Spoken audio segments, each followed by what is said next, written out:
Bonjour à toutes et à tous. Il est 9h36-37. Il est temps de démarrer notre nouvelle matinale consacrée au Drive to Store. Proximité et performance, comment repenser le catalogue, l'activation et la mesure du national au local. Merci à toutes et à tous de nous avoir rejoints ce matin. Merci à Le Bon Coin de nous accueillir dans ces superbes locaux parisiens. Profitez-en, je crois qu'ils vont bientôt déménager. Je m'appelle Jérôme Bouteiller, donc je vais vous accompagner tout au long de cette matinée. Dans quelques minutes, vous allez découvrir non pas un, non pas deux, non pas trois, mais 4 livrables réalisés par la commission Drive to Store d'Alliance Digitale avec le baromètre 2025 du Drive to Store et des chiffres exclusifs présentés par Fabien Dutrieux. On aura également le guide de la digitalisation du catalogue, présenté par Lola Millet-Bourgogne, Dazira et Raphaël Lefebvre de Meta. Le référentiel de la publicité multilocale, présenté par Arnaud Longat et Mathieu Quilleret. Et on aura également un peu plus tard la présentation du guide de la mesure Drive to Store par Romain Girard de Mob Success. J'aurai également le plaisir d'animer une table ronde réunissant Audrey Athias de Nanoterra, Julien Basselier de Gutenberg, David-Marie Joseph de Publicis Media et Guillaume Pfeffer de WPP Média, ainsi qu'une conversation avec Carmel Abomima, responsable acquisition trafic chez Bouygues Télécom. Mais avant cela, je vous propose d'accueillir Arthur Millet, directeur d'Alliance Digitale, et Fabien Dutrieux, président de la commission Drive to Store de l'Alliance Digitale, pour un mot d'introduction. On peut les applaudir. Bonjour Arthur. Bonjour Fabien. Bonjour Jérôme. La scène est à vous. Bonjour, merci. Alors moi je vais être très rapide. Vous savez, je fais toujours ma petite introduction et puis après je laisse les professionnels parler. Donc je laisserai Fabien parler. Juste deux, trois petites choses. D'abord, merci à tous d'être aussi nombreux ce matin. Je le racontais tout à l'heure, il y a 3 ans et demi, quand on a recommencé à travailler sur les enjeux du Drive to Store. J'étais loin d'imaginer qu'on aurait autant de monde ce matin après 3 ans. Donc bravo à tous ceux qui ont travaillé d'arrache-pied sur ces enjeux. Et on voit bien que le Drive to Store devient un enjeu important pour la publicité digitale. Alors j'avais des petites notes, parce que mes équipes me font des petites notes. Mais j'ai mon code qui a sauté, donc voilà. Ça y est, j'y suis. L'autre point important, aujourd'hui, c'est peut-être... Et c'est des choses qu'on va essayer de faire de plus en plus à l'Alliance Digitale, c'est faire ce qu'on appelle du marketing intelligence. Vous apporter des données qui vous permettront, j'espère en tout cas, ou des insights qui vous permettront de mieux comprendre votre marché, qui est celui du Drive to Store. Donc ce matin, Fabien nous présentera une étude qu'on a menée avec France Publicité, sur les investissements en Drive to Store et notamment dans le digital. Donc ça, c'est vraiment un point très important pour nous. Deuxième chose aussi un peu nouvelle, c'est que Alliance Digitale va se promener un peu dans la France sur la fin de ce trimestre. On va aller faire un petit tour. On va commencer par Marseille. Voilà, où il y aura une matinée spéciale Alliance Digitale où on présentera nos différentes études, qui on est évidemment. On va aller aussi à Lille, on va aussi aller à Lyon. Voilà, c'est comme on va commencer à rayonner un petit peu en dehors de Paris. Ça nous semble important. Et puis, dernier point, notez-le si ce n'est pas déjà fait, le 4 décembre, Forum d'Alliance Digitale. Alors, si vous êtes membre, vous allez recevoir très prochainement un email pour vous inscrire. Donc inscrivez-vous vite, puisque comme vous le savez, les inscriptions sont gratuites pour les membres jusqu'à un certain stade, puisqu'à partir du début novembre, en général mi-novembre, on ouvre la billetterie aux non-membres et cette billetterie est payante. Voilà, moi j'ai fini. Très bonne matinée et je passe maintenant la main à Fabien. Merci Fabien. Merci Arthur. Bonjour à tous. Merci d'être présent aujourd'hui, toujours si nombreux pour cette matinée Drive to Store. Avec Arthur et aussi avec l'ensemble des membres de la commission, on a souhaité cette année fournir un éclairage unique sur le poids de notre secteur, le secteur du Drive to Store en France, son poids dans l'économie et ce qu'il représente en 2025. Avant de partir sur cette étude et de découvrir les résultats, on va faire un petit pas de recul et essayer de comprendre aussi le contexte macroéconomique, puisque notre secteur est impacté également par ce contexte. Et ce contexte, il est sans appel. Aujourd'hui, on a plus de 9 Français sur 3 qui limitent leur consommation, et notamment leur consommation en point de vente, par choix ou par contrainte, ce qui freine la consommation et ce qui se reflète également dans les chiffres de l'INSEE, où on voit en 2025 que le taux d'épargne des ménages a atteint 19%. C'est-à-dire qu'aujourd'hui, un ménage, en moyenne, sur 100 euros de revenus bruts générés, va en épargner 19. Donc c'est un pic et c'est un record depuis de nombreuses années. Et quand on regarde ces tendances macroéconomiques et qu'on essaye d'évaluer très concrètement l'impact sur l'activité en magasin, on peut estimer qu'il y a à peu près 15 millions de biens consommés en moins chaque jour. Chaque jour, 15 millions de biens qui passent en moins par un achat, soit en ligne, soit en magasin. C'est juste énorme et ça montre à quel point la consommation, elle est plus que jamais challenging. Pourtant, le magasin, et notamment le magasin physique, reste très attendu de la part des Français. Ils y sont fortement attachés. Toutes les études le montrent. On estime qu'il y a à peu près 9 Français sur 10 qui pensent que la grande distribution a un rôle très important à jouer dans la défense du pouvoir d'achat des consommateurs. Donc, la grande distribution a certainement, et c'est vrai, un rôle à jouer pour stimuler cette consommation.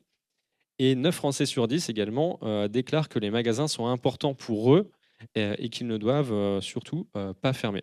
Et c'est tout notre rôle au sein de la commission Drive to Store d'Alliance Digitale de promouvoir ce commerce physique et de stimuler les visites en magasin et in fine les ventes et la consommation.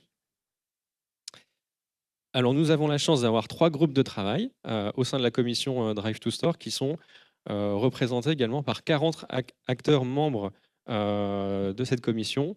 Et donc aujourd'hui, on a la chance d'avoir une commission très fournie et qui représente très largement l'industrie du Drive to Store. Donc merci à tous pour tout ce travail qui a été effectué depuis un an et qui va nous permettre aujourd'hui de publier 4 livrables, comme cela vient d'être évoqué. Le premier étant le baromètre du Drive to Store 2025. Et ensuite, vous pourrez découvrir le guide de la digitalisation des catalogues qui fournit les bonnes pratiques pour réussir la transition du papier vers le digital du catalogue. Un référentiel qui est unique sur l'ensemble des acteurs de la publicité multilocale qui permettra de comprendre quels acteurs permettent d'activer quelle typologie de publicité multilocale. Et enfin, un guide de la mesure Drive to Store qui permet de bien comprendre les méthodologies de tracking, d'attribution, etc. pour évaluer le poids des activations Drive to Store en magasin. Sans plus attendre, les résultats du baromètre Drive to Store qui a été donc cette année réalisé, et c'est une chance, avec France Pub, qui réalise également l'étude Bump. Je pense que vous connaissez toutes et tous. Et donc, nous allons, à travers cette étude, avoir une méthodologie qui est extrêmement robuste, puisque nous avons près de 1000 annonceurs qui ont été interviewés. Et à côté de ça, nous avons également collecté beaucoup de données pour avoir un échantillon le plus large possible et le plus fiable possible. Donc pour celles et ceux qui connaissaient la commission et les travaux depuis quelques années, vous saviez qu'on avait auparavant 2 baromètres du Drive to Store qui avaient été réalisés et on était sur des échantillons de 50, 60, 70 répondants. Vous voyez bien le gap qu'on a réussi à faire cette année grâce à France Pub, puisqu'on est sur 1000 annonceurs qui sont représentés. Le principal enseignement de cette étude, c'est qu'on est capable d'estimer le poids du Drive to Store digital en France, et il est estimé aujourd'hui à 1,6 milliard d'euros, ce qui représente près de 5% du marché publicitaire total. Donc c'est un chiffre qui est vraiment important, qui montre le poids de notre industrie, de notre secteur dans l'économie et dans le secteur de la publicité en général. Pour bien comprendre ce chiffre qui est très large, il faut réussir à le décomposer. Donc on est parti de la base du marché publicitaire total en France qui est estimé à 35,8 milliards d'euros. 34% de ces investissements publicitaires sont destinés à des objectifs de trafic. Ça peut être du trafic en e-commerce ou du trafic en point de vente. Donc, ce qui nous donne un marché de 12 milliards d'euros. Au sein de ces investissements trafic, on en a la moitié qui vont porter sur du trafic en magasin, l'autre moitié sur du trafic en ligne. Et enfin, sur les 6 milliards de marché publicitaire du Drive to Store, on va avoir à peu près 1,6 milliard d'euros d'investissement sur des leviers digitaux, ce qui représente à peu près 25% des investissements Drive to Store. Les autres leviers, au côté du digital, on va avoir la promotion. La promotion, donc, c'est la générosité promotionnelle investie par les annonceurs, qui va représenter, en fonction des typologies d'annonceurs, entre 20 et 33% des investissements Drive to Store. Bien sûr, le marketing direct et les imprimés sans adresse, l'événementiel et les médias traditionnels comme la télé, la radio, etc. Donc, on peut voir le poids du digital au sein des investissements Drive to Store. Il est de 25%. Quand on a des annonceurs qui sont nationaux, donc de grandes enseignes de la distribution, elles vont consacrer en moyenne 22% de leurs investissements Drive to Store sur des campagnes digitales. Et quand on est sur des annonceurs locaux, donc le point de vente par exemple en direct, on va être sur un ratio de 31%. Ce qui est intéressant aussi à travers cette étude, c'est qu'elle a beaucoup de granularité. Elle permet d'aller loin dans les détails et on peut comprendre également au sein de ce marché du Drive to Store digital quels sont les leviers qui sont les plus plébiscités par les annonceurs et à quel point ils investissent sur du pay media ou sur leurs canaux propres et donc ce qu'on appelle le on media. De manière générale, on remarque que sur les 1,6 milliard d'euros consacrés au Drive to Store digital, on a à peu près 600 millions d'euros consacrés à des investissements vraiment d'acquisition et de publicité en ligne, donc de paid media, ce qui représente à peu près 40% du marché, avec notamment d'un côté les liens sponsorisés et de l'autre les bannières display. Donc on voit également que ce marché, il porte beaucoup vers du on media encore aujourd'hui. Les annonceurs investissent beaucoup sur leur propre site, leur propre application, développent leur présence organique sur les réseaux sociaux, créent beaucoup de contenu, développent leur base de données, tout ça in fine pour générer du trafic en magasin. Est-ce que la dynamique est la même en fonction que l'annonceur soit local ou national? Pas exactement. On peut remarquer à travers cette étude que les annonceurs nationaux, donc les grandes enseignes de la distribution, vont avoir plus tendance à s'approprier les leviers paid media, notamment les bannières display et les liens sponsorisés. En ce qui concerne les bannières display, d'ailleurs, on pourra le voir juste après avec tout un focus sur la publicité multilocale qui est portée par les grandes enseignes de la distribution. Alors que les annonceurs locaux ont plus tendance à investir sur leurs propres canaux et sur du on media, développer leurs propres sites et applications, construire leur base de données, développer leur présence organique sur les médias et donc vont investir moins sur les leviers payants. Donc les principaux enseignements de cette étude, c'est que le secteur du Drive to Store digital qu'on représente aujourd'hui, il a un poids vraiment significatif dans le secteur de la publicité et plus globalement dans l'économie. Il a un rôle, et c'est indéniable, à jouer dans la relance de la consommation qui est vraiment challengée en ce moment. Et les investissements aujourd'hui sont quand même majoritairement nationaux et dans une certaine mesure portés sur du on media. Et donc il y a un potentiel également de développement très important du paid media et notamment du paid media par les annonceurs locaux. Donc ça sera également des pistes de développement pour notre secteur et pour notre économie dans les mois et les années à venir.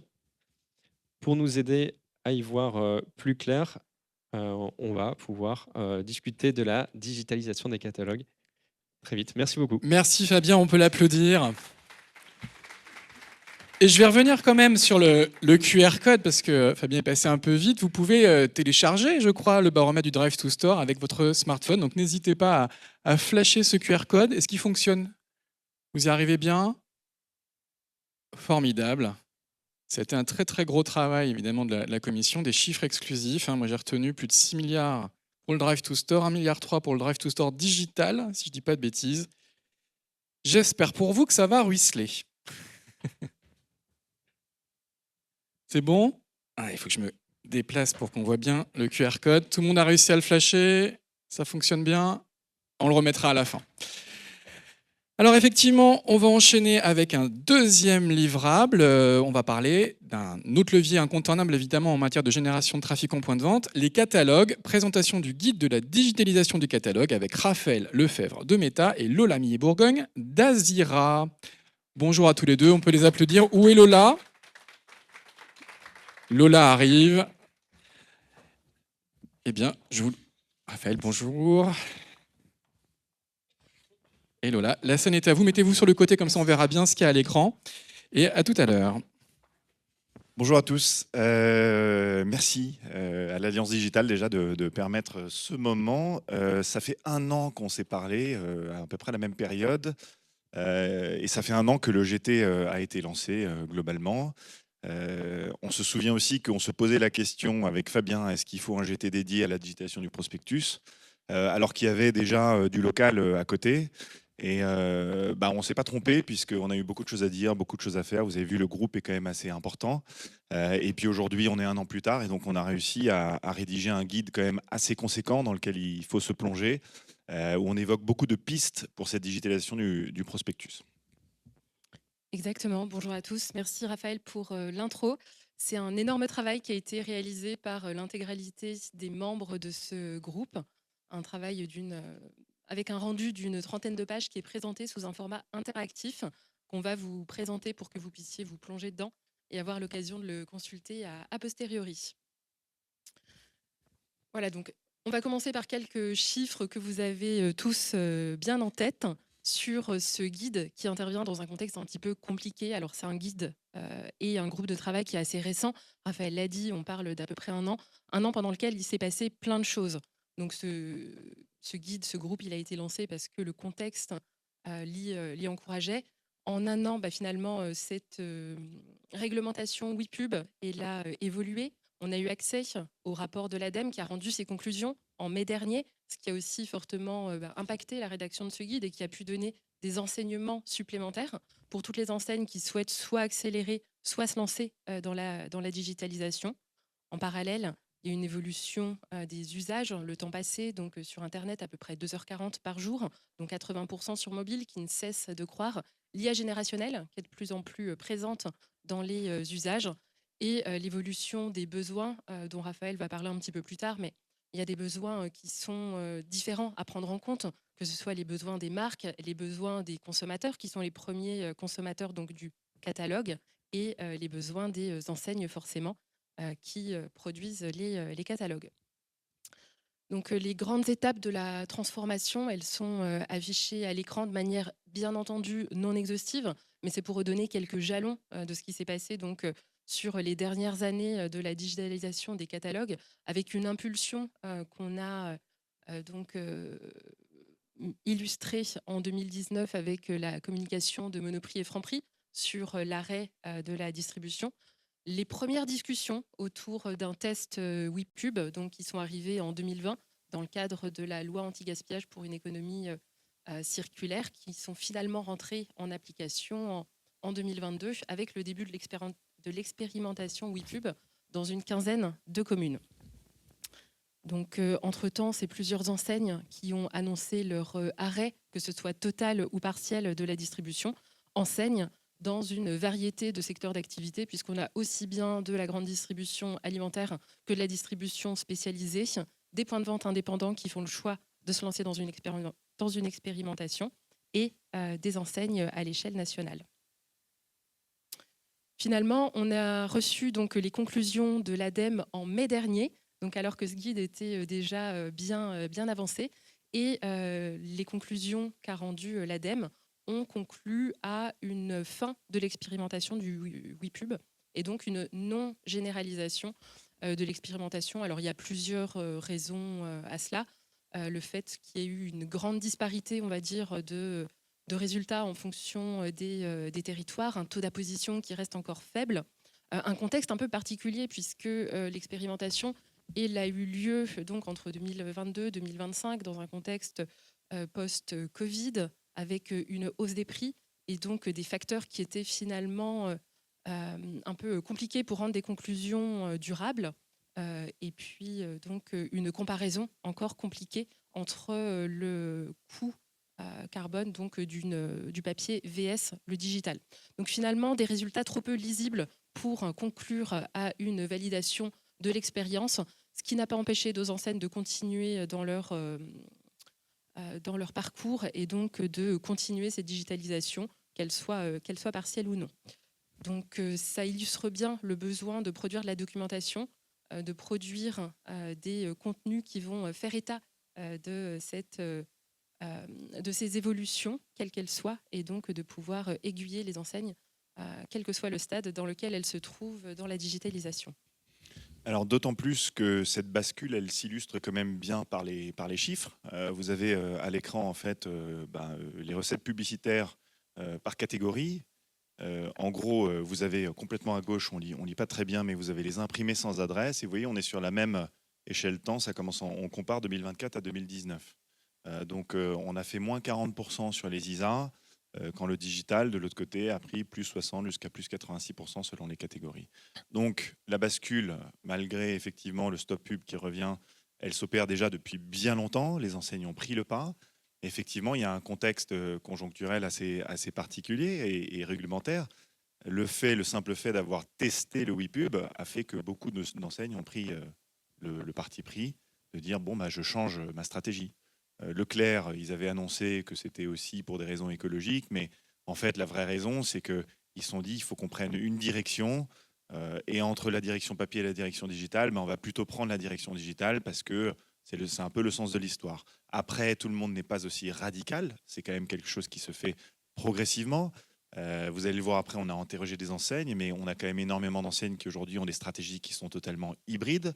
On a des enseignes qui vont carrément dans l'autre sens, qui vont encore à fond sur le papier, mais elles sont quand même beaucoup plus rares et qui profitent un petit peu du fait que les autres acteurs n'y sont plus. Donc voilà, on a un marché qui change beaucoup. Depuis 2019, les volumes papier, c'est moins 60%. Donc c'est colossal. On a des enseignes, enfin on a des marques comme Adrexo qui ont mis la clé sous la porte. Donc rien que la distribution des prospectus a totalement changé. Et donc cette bascule s'opère. C'est ce qu'on explique bien dans ce guide aussi.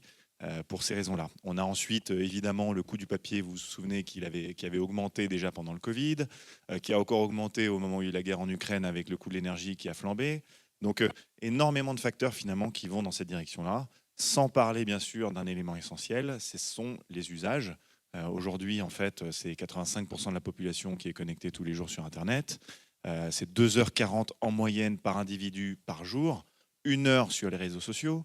Donc forcément, je pense que cette direction-là, elle est à prendre et tout le monde le sait. Dans ce guide, on parle aussi des différents besoins. Donc effectivement, le consommateur est au centre de cette histoire. Je pense qu'il faut revenir sur la définition du prospectus, de la digitalisation du prospectus. À la base, ce qu'on cherche à reproduire, c'est immerger un utilisateur dans un ensemble d'offres pour qu'il soit en contact avec l'univers de l'enseigne. Et donc, du coup, le besoin de ce consommateur, c'est celui-ci, c'est déjà de voir des offres, d'aller à la rencontre de l'enseigne ou de retrouver plutôt l'enseigne sur son chemin pour se dire, je suis content d'aller dans mon enseigne parce qu'elle propose des super prix, elle a des super promos, voire personnalisées. Donc, on parle de comment le papier aborde ce sujet et comment le digital vient compléter le papier, bien sûr, avec un peu plus d'innovation sur le parcours du consommateur pour retrouver les offres. Et donc aussi, ce challenge de reconstruire l'inspirationnel du prospectus papier au travers du digital avec des expériences qui sont forcément plus fragmentées. Le temps d'attention sur le digital n'est pas celui du papier. Quelqu'un qui prend un prospectus papier en main, il a 2-3 minutes devant lui. Quelqu'un qui est sur un mobile, déjà s'il arrive à concentrer 20 secondes sur de la lecture d'offres, c'est beaucoup. Par contre, c'est beaucoup moins cher et on peut le toucher beaucoup plus de fois sur une période donnée. Donc, en gros, les deux se complètent. Le besoin des enseignes, bien sûr, où d'un seul coup, on a besoin d'un média de masse. À la base, le prospectus papier, c'est un média de masse. C'est toucher des millions de consommateurs toutes les semaines pour les offres et pour faire les courses toutes les semaines. Donc, du coup, le digital doit reproduire cet effet-là. On sait que le digital est un média de masse. Et donc, du coup, on a besoin de ciblage, on a besoin de mass média, on a besoin de perfectionner l'affichage, etc. On en parle dans le guide. Et bien sûr, on n'a pas oublié non plus le besoin des marques. Les marques, on a ce triptyque finalement entre les consommateurs, les enseignes et les marques. mais les marques elles-mêmes ont besoin de positionner leurs produits, elles ont besoin de promotion, de mise en avant en tête de gondole en magasin, mais que tout ça, ça se reflète aussi au travers d'une stratégie média digitale. Et donc, du coup, derrière, aujourd'hui, les marques ont aussi besoin de plus en plus de KPIs pour comprendre le ROI sur toutes les actions promotionnelles menées. On dit aujourd'hui qu'il y a beaucoup de promotions et que la promotion n'est pas toujours rentable.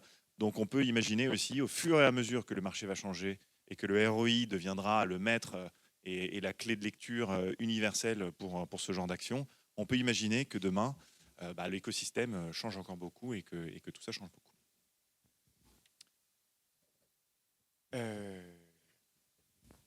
Je te passe la voix. Oui, donc c'est des contextes, des enjeux qu'on a pris en compte donc, dans la rédaction de ce guide pour qu'il soit le plus complet possible et qui donne des clés pour tous les annonceurs qui souhaitent accélérer dans la digitalisation, avec une première partie qui est un état des lieux, qui va prendre en compte les facteurs conjoncturels, donc où on se situe en termes de législation, quels sont les postulats de départ qui font qu'une enseigne va se lancer dans la digitalisation, que ce soit des préoccupations qui soient de l'ordre de l'image environnementale ou purement financière, avec des enjeux de prix du papier, de rentabilité des actions de communication et d'un catalogue digital qui doit faire plus avec moins de moyens.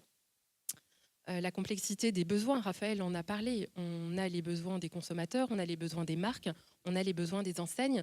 Mais au sein des enseignes, toutes n'ont pas les mêmes besoins. On a plusieurs industries qui sont représentées dans la digitalisation des catalogues. Alors bien sûr, la grande distribution alimentaire qui représente un socle dans la distribution des catalogues. Mais on l'a vu, il y a plusieurs enseignes de bricolage, d'aménagement qui ont aussi amorcé cette transition et donc dont il faut tenir compte quand on rédige un guide sur les usages de la digitalisation. Il y a aussi les différents enjeux de géographie. Est-ce qu'on parle de digitalisation à l'échelle nationale ou locale? Pour beaucoup d'enseignes, certaines vont opérer via des réseaux de franchisés, là où d'autres seront 100% intégrés, ce qui va aussi impacter forcément la prise de décision, à quel niveau elle va se faire, et les stratégies d'activation, de diffusion, de ciblage. Donc c'est des choses dont on fait état dans ce guide.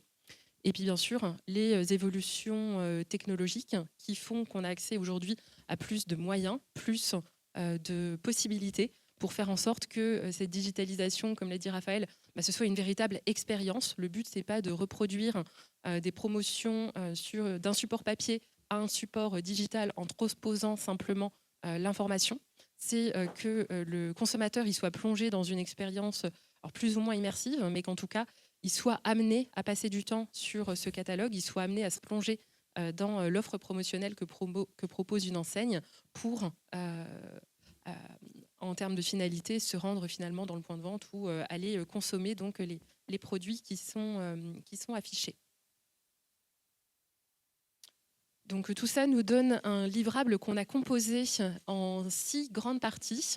Donc Raphaël pourra en faire une petite démo par la suite, mais on l'a choisi sous un format interactif, donc un format Notion qui permet de naviguer d'une partie à l'autre et de pouvoir consommer du contenu de manière extrêmement ciblée ou dans son intégralité, donc en fonction de ce qu'on cherche comme information.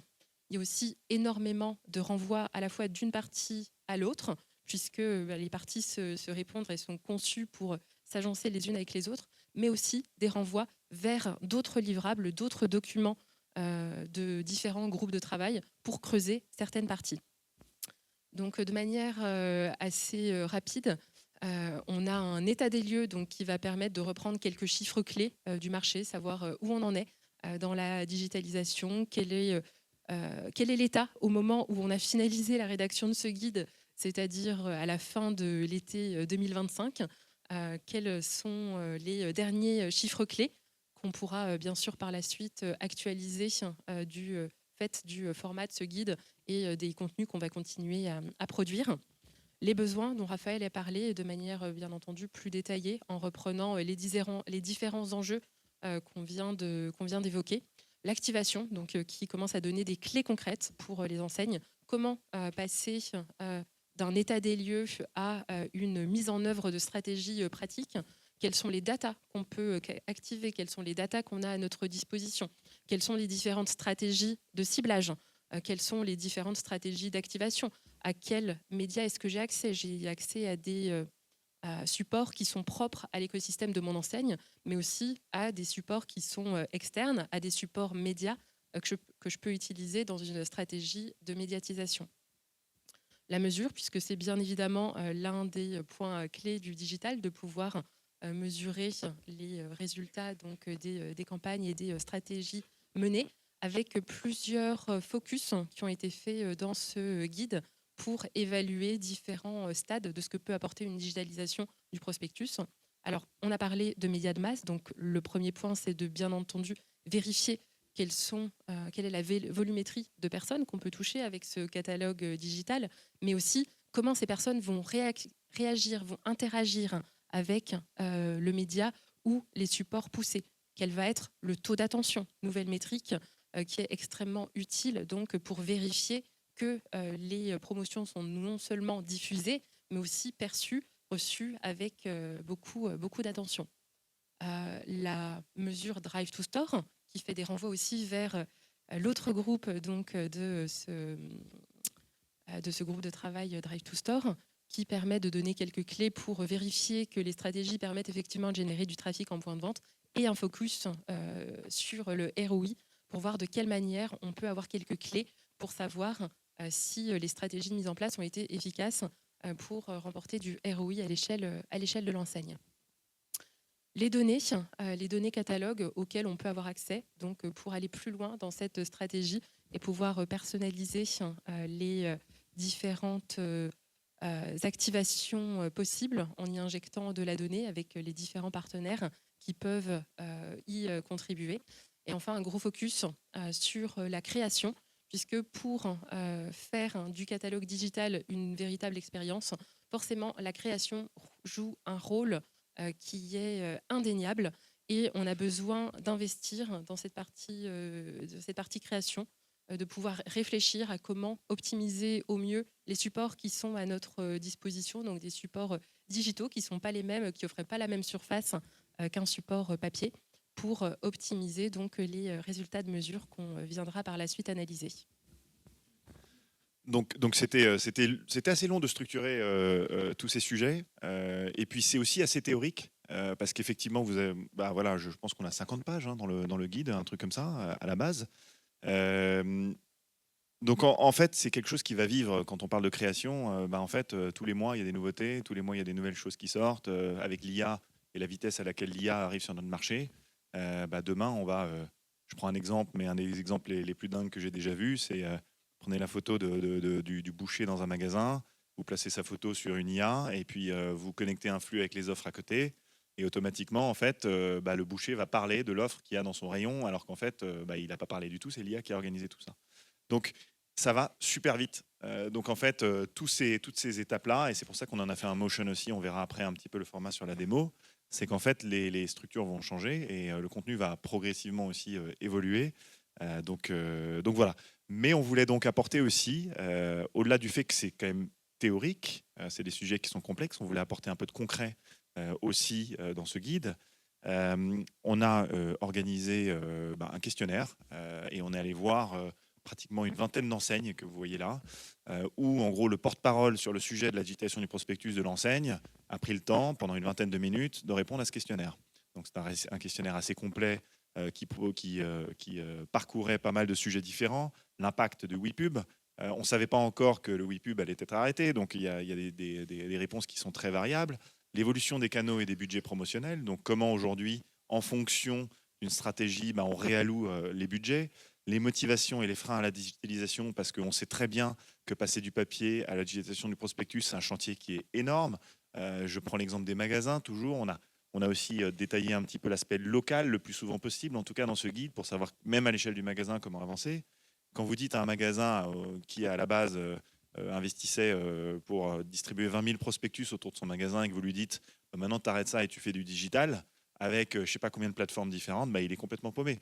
Donc effectivement, c'est un frein. Donc ce sont des choses qu'on a étudiées aussi avec ces enseignes. L'organisation interne, comment elle évolue.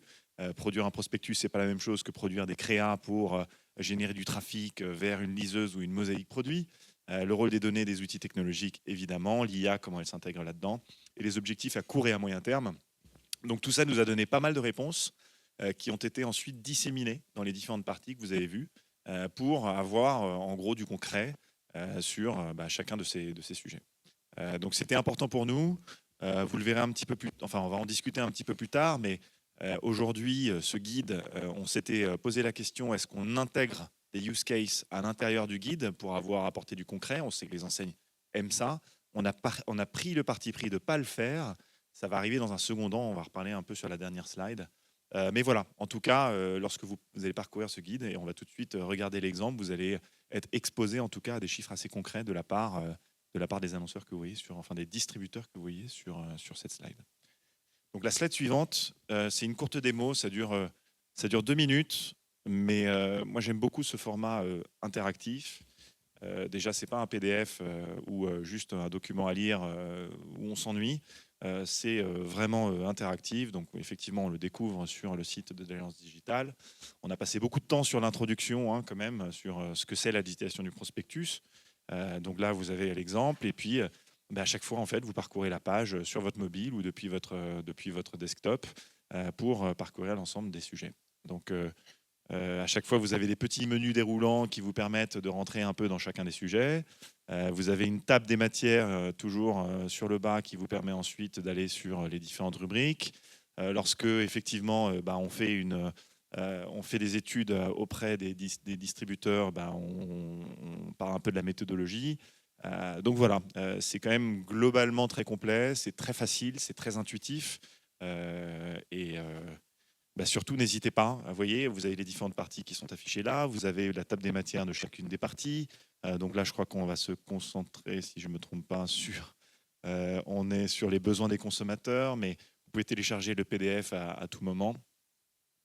Donc voilà, c'était super efficace. Ça, en fait, quand on est passé du PDF à ça, on a eu l'effet waouh, où lorsqu'on voyait notre PDF un peu ennuyeux avec des trucs à corriger partout, Julien, et merci pour ton travail là-dessus, à transposer tout ça sur Notion, c'était canon, et donc ça a facilité notre lecture à tous pour cette expérience.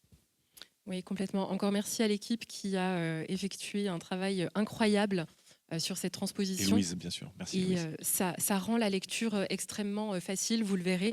Et quel que soit le niveau d'information que vous vouliez chercher, on peut soit parcourir de manière assez rapide tous les grands titres pour s'imprégner, on va dire, de la structure de ce guide, ou choisir de rentrer dans chacune des parties pour avoir plus de détails si on le souhaite.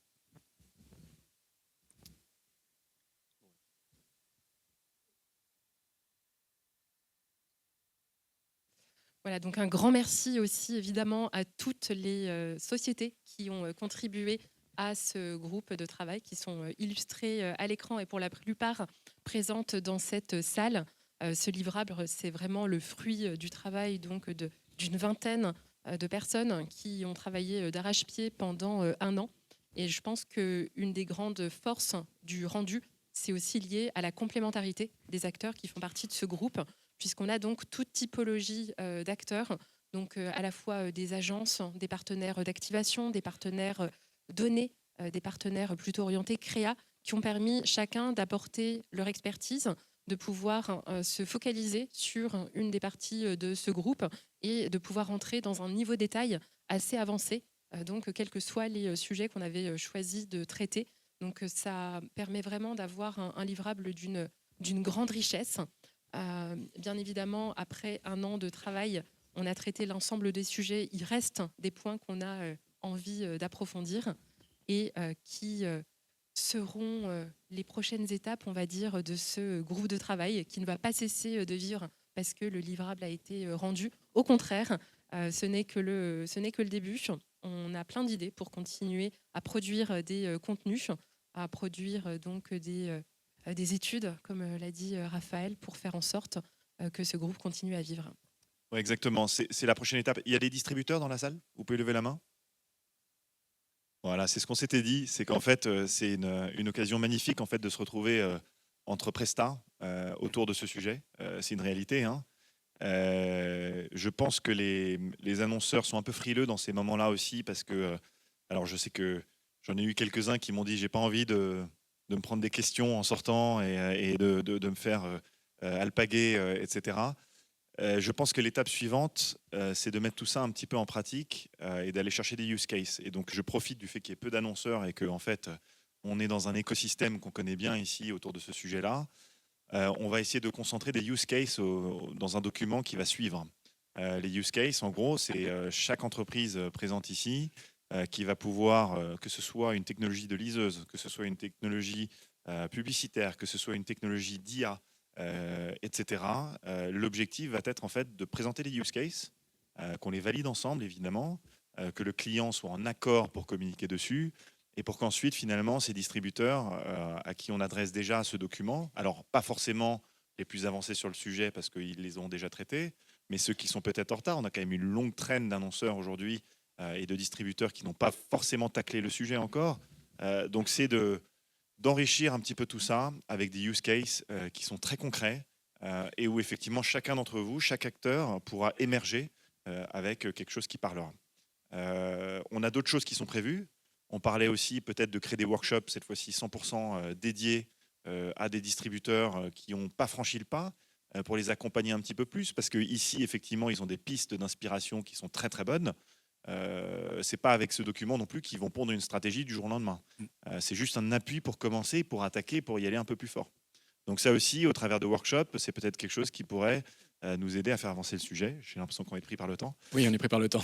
Exactement. Merci. Et puis je pensais pas qu'on allait aussi qu'on ait pris autant de temps, mais et le dernier point, dernier point. Vos avis? Mes avis, oui, bien sûr. Vos Vos avis, avis si sont vous avez, précieux.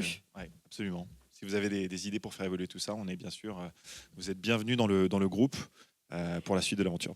Pardon, Jérôme, on a débordé. De rien. Bah, merci Raphaël, merci Lola. Est-ce qu'il y a un dernier slide? Un dernier slide, peut-être avec le QR code. Merci à tous les deux. Je vérifie juste qu'il n'y ait pas le QR code pour ceux qui souhaiteraient. Bah voilà. Le guide de la digitalisation du catalogue. Le QR code est devant vous. Donc, si j'ai bien compris, c'est un fichier Notion. Essayez de le flasher et dites-moi s'il s'affiche correctement sur votre smartphone. Est-ce que ça fonctionne? Suspense. Vous y arrivez? Oui? Formidable. Et on vous remettra tous les QR codes à la fin de la séquence. Donc de ce guide de la digitalisation du catalogue. Et on enchaîne avec un troisième livrable. On l'a vu dans les chiffres tout à l'heure, il y a une articulation évidemment entre publicité initiée par le local et publicité initiée par le national. C'est ce qu'on appelle la publicité multilocale.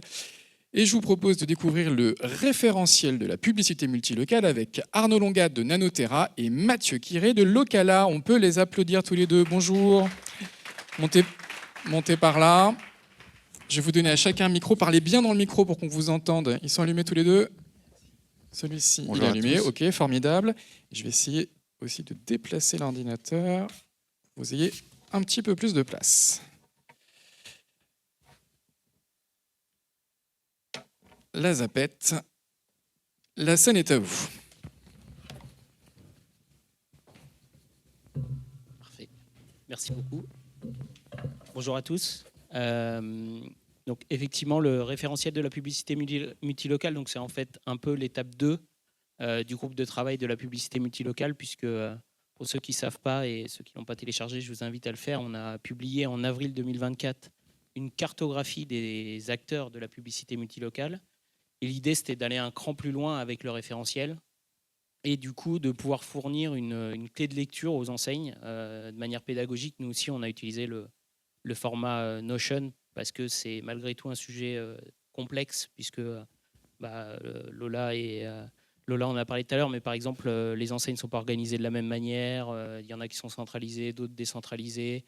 Il y en a sur lesquels le réseau a les pleins pouvoirs sur leur communication, d'autres c'est centralisé côté national, etc. Donc du coup, pour pouvoir avoir une grille de lecture pédagogique, on a utilisé ce format. Je le disais, donc l'année dernière, en 2024, on a sorti donc une cartographie des acteurs du multilocal. L'objectif, c'était d'abord de construire une définition, c'est-à-dire de se mettre d'accord sur c'est quoi la publicité multilocale, puisque on était dans une notion qui regroupait plein de choses, mais finalement, Et on l'a vu quand on a essayé de définir cette définition. Du coup, on avait, parce qu'on a une vingtaine de membres dans le groupe de travail, mais finalement, on avait une vingtaine de définitions différentes. Donc la première étape, c'était vraiment de construire cette définition qui soit approuvée par tous les acteurs. Ensuite, c'était de mettre en lumière les évolutions structurelles et les facteurs conjoncturels, puisque du coup, on en parlait, mais effectivement, le marché a été quand même bouleversé par tout ce qui est arrêt / baisse de la distribution du prospectus. Et puis de donner un premier éclairage sur quels sont les acteurs qui sont dans ce marché de la publicité multilocale. Et donc, du coup, si je suis une enseigne, quel acteur je peux me référer si j'ai besoin de diffuser une publicité multilocale. Je vais passer vite sur les chiffres, parce que Fabien en a parlé lors du baromètre Drive to Store, mais on est quand même sur un marché qui est un marché important. Donc, le local, c'est près de 11 milliards d'euros d'investissement. La publicité multilocale en elle-même, c'est près de 3 milliards d'investissement. Et donc, dans ces 3 milliards, le Drive to Store digital, donc local plus national, c'est 1,6 milliard. Donc le référentiel, il a plusieurs objectifs. Le premier, c'est déjà de clarifier les différentes composantes de la publicité multilocale. Parce que quand on parle de publicité multilocale, donc on parle de publicité multi-point de vente, comme son nom l'indique. Mais du coup, Arnaud reviendra dessus tout à l'heure, mais c'est vraiment un ensemble de composantes. Ça peut aller de la créa, du budget. Est-ce que mon enseigne veut opérer elle-même? Est-ce qu'elle veut le faire opérer? Ça peut être la mesure aussi. Est-ce que je veux mesurer? Est-ce que je veux mesurer du trafic? Est-ce que je veux mesurer autre chose? Puisque la publicité multilocale, à l'instar de la digitalisation, à l'inverse de la digitalisation du prospectus, s'adresse à toutes les enseignes qui ont des points de vente, pas uniquement des distributeurs. Donc, par exemple, la publicité multilocale peut être activée par des banques, des restaurants, etc., des gens qui n'ont pas forcément de distribution de catalogue. Ensuite, l'objectif, c'était du coup de pouvoir décrypter les fonctionnalités des différents acteurs de la publicité multilocale, de comparer les offres et surtout de pouvoir s'adapter aux besoins des enseignes ou aux besoins des marques en fonction, du coup, est-ce que j'ai besoin d'opérer moi-même mes campagnes? Si oui, à quels acteurs je peux me référer? Est-ce que j'ai besoin de pouvoir développer des créas point de vente par point de vente? Si oui, à quels acteurs je peux me référer, etc. Et donc, finalement, l'objectif ultime de ce référentiel, c'était vraiment de pouvoir offrir un outil qui permette de soutenir les enseignes dans la mise en œuvre d'une campagne multilocale performante et efficace. Et donc, c'est pour ça qu'on a travaillé donc, avec les vingtaines de membres du groupe. Et avec Arnaud, aujourd'hui, on se fait les porte-paroles, mais on a la chance d'avoir un groupe qui regroupe justement quasiment tous les acteurs de la publicité multilocale en France. Et donc, on a vraiment une vision exhaustive de quels acteurs proposent quelles solutions. Et l'objectif, c'est vraiment, encore une fois, d'avoir une vue vraiment assez large en fonction de mes objectifs, à quel acteur je peux faire appel. Merci Mathieu. Effectivement, pour creuser, l'idée de ce référentiel, c'est pas de faire un classement. C'est vraiment un référentiel. C'est plus qu'un annuaire. C'est une façon pour les annonceurs qui envisagent de faire évoluer leur approche de communication du national à du multilocal, d'avoir les éléments, les clés pour pouvoir comprendre et peut-être préfiltrer les acteurs avec lesquels ils pourraient être en affinité, en adéquation plus facilement. C'est quelque chose qu'on annonce, qu'on market en tout cas ici comme nouveau le multilocal, mais finalement c'est des habitudes qu'ont les enseignes de distribution notamment depuis très longtemps, parce que la distribution de catalogue, de prospectus est par nature multilocale, chaque point de vente ayant historiquement son nombre d'exemplaires, potentiellement son offre produit et un budget associé. Ce sont les trois mêmes piliers sur lesquels s'appuie le multilocal quand on l'a défini. C'est vraiment la capacité pour les opérateurs, et il y en a 22 qui ont été listés dans ce référentiel, de pouvoir proposer aux annonceurs d'activer des campagnes qui vont concerner des dizaines, des centaines, voire des milliers de points de vente, chaque point de vente ayant son propre budget, sa propre créa et sa propre zone de diffusion. Donc merci d'ailleurs aux 22 sociétés qui ont complété le formulaire, sachant qu'ils ne sont pas tous membres de l'Alliance. Donc le GT a été chercher également tous les acteurs que nous avons identifiés. Et la France est riche d'acteurs. C'est un marché en croissance, mais avec beaucoup d'acteurs. Ceux qui travaillent sur d'autres pays européens ont pu constater qu'il y avait beaucoup moins d'acteurs à l'étranger. Et là, il y a vraiment une compétition stimulante pour tout le monde. Alors, pour pouvoir essayer, donc on a passé du temps, une année de réunions pour creuser ce qui avait été initié avec le guide, pour arriver sur 6 grandes familles finalement de fonctionnalités ou de propositions de valeur qui permettent aux annonceurs de pouvoir faire leur tri. Le premier élément, et qui est naturellement déterminant, c'est la façon dont dont ça va fonctionner au niveau point de vente. Alors, la dimension de la gouvernance est déterminante, puisqu'en fonction du type d'organisation, comme vous le savez, entre coopérative et intégrée, la gouvernance et la politique interne est très différente. Et donc, très concrètement, opérationnellement, on va avoir besoin de savoir qui peut décider des budgets à investir. Est-ce que le national décide de façon unilatérale ou est-ce que chacun des points de vente va pouvoir décider du budget qu'il souhaite investir? De la même façon, l'activation va pouvoir être prise en charge. Les méthodes de mise en œuvre, est-ce que c'est une plateforme avec une approche self-service et ou avec du managed et donc un prestataire? Et là, on a 2 cas, par exemple, entre Mathieu qui propose du managed et Nanotera avec Big One qui propose du self-serve. On a travaillé ensemble pour pouvoir proposer ça dans la méthode. Et le dernier élément, c'est un peu les approches de caractérisation locale. Comment est-ce qu'on va faire pour singulariser les points de vente entre eux? Le deuxième élément sont les zones de chalandise. La méthode de construction ou les méthodes de construction entre la restauration, la distribution, l'automobile, les zones de chalandise vont être très différentes. Et donc, qu'est-ce que la plateforme ou le prestataire propose comme méthode de construction? Est-ce que c'est importer des zones de chalandise telles quelles? Est-ce qu'elles sont construites chez le prestataire? Quelles sont les informations, les données à partir desquelles on va pouvoir construire ces zones? Et un des éléments également, sur tout ce qui a trait à la gestion des chevauchements, certaines enseignes peuvent avoir des contrats plus stricts que d'autres sur les zones de diffusion des campagnes. Troisième élément, la gestion des audiences.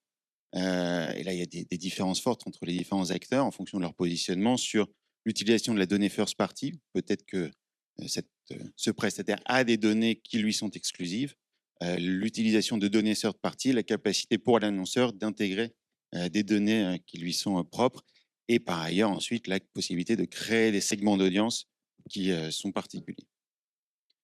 Quatrième élément qui est déterminant, c'est la dimension de la localisation de la création. Il y a, je crois, une conviction qui est partagée dans le GT, c'est le fait que la localisation du message a un impact positif sur la performance de la campagne.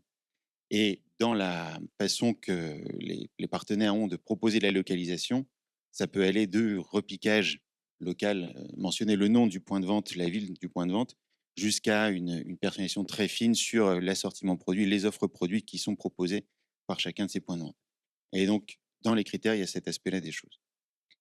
Les méthodes d'activation, est-ce que vous avez face à vous des plateformes qui vont avoir une variété plus ou moins large de canaux activés?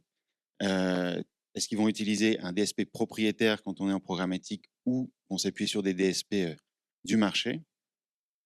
Est-ce qu'ils ont également accès à un média propriétaire? Certains d'entre nous ici d'entre vous ont des médias propriétaires et donc avec un accès exclusif et donc qui peut avoir une valeur particulière. Le dernier élément sur la capacité à faire de la reventilation en cours de campagne. Et là, c'est naturellement de la technologie. Et le dernier, sur la mesure de l'impact, à la fois sur les méthodes de mesure média, mesure drive to store, que ce soit des technos propres à la plateforme ou des technos tierces, et la façon que la plateforme ou le prestataire va avoir de mettre à disposition les reporting auprès du siège et ou auprès des points de vente. On a, si tu veux passer à la suivante, les 22 acteurs que vous avez ici à l'écran. Et si d'aventure, un de vous, ou vous avez connaissance d'un acteur qui n'est pas encore présent, n'hésitez pas à nous lire. On aura plaisir à lui fournir le questionnaire pour venir compléter cette information. Qui n'est pas encore présent et qui correspond à la définition Absolument. de la publicité multilocale établie dans la cartographie des acteurs. et qu'on va retrouver d'ailleurs sur ce document en introduction.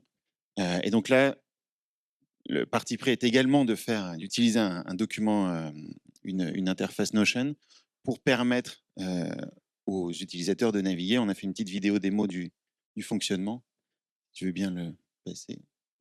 Ça se lance ou pas? Ouais. Voilà, donc sur ce document Notion, comme vous pouvez le voir, on a les différents éléments. L'introduction, pour être sûr que tout le monde est, voilà, que ce qu'on raconte depuis tout à l'heure est clair dans l'esprit des gens. Une approche, comment dire, dans la façon de le présenter, on a également une approche où on a voulu vous proposer aux annonceurs de pouvoir un peu répondre à un questionnaire pour préfiltrer en quelque sorte, pouvoir faire une première approche d'organisation des différents acteurs. Et puis ensuite, le détail de chacune des fonctionnalités et les critères auxquels répondent chacun des prestataires. Ça provient directement des réponses fournies par chacun des partenaires, enfin chacun des prestataires, des 22 prestataires présents dans l'étude. Voilà, je vous laisse découvrir le fonctionnement. C'est toujours la catégorie, les 6 grandes catégories qu'on a pu voir, les définitions, les caractéristiques de son bon usage, et ensuite le tri point de vente par point de vente, non, partenaire par partenaire des différentes solutions, et donc de façon interactive, comme Notion le permet. Il va être temps de conclure en une petite minute.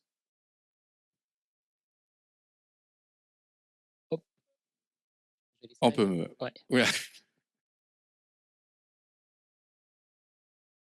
De quoi? Je crois qu'il fallait montrer les partenaires. Non. Hop là.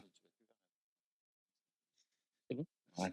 Voilà, donc juste pour conclure, effectivement, donc on l'a déjà dit, mais on voudrait remercier tous les membres de ce groupe de travail, et puis évidemment aussi remercier Louise et Julien, sans qui tous ces livrables ne seraient pas possibles, et qui du coup nous aident au quotidien sur effectivement l'organisation des meetings, voilà, et tout ce qui est livrable. Donc merci à vous. C'est grâce peut à les vous que ça applaudir. existe.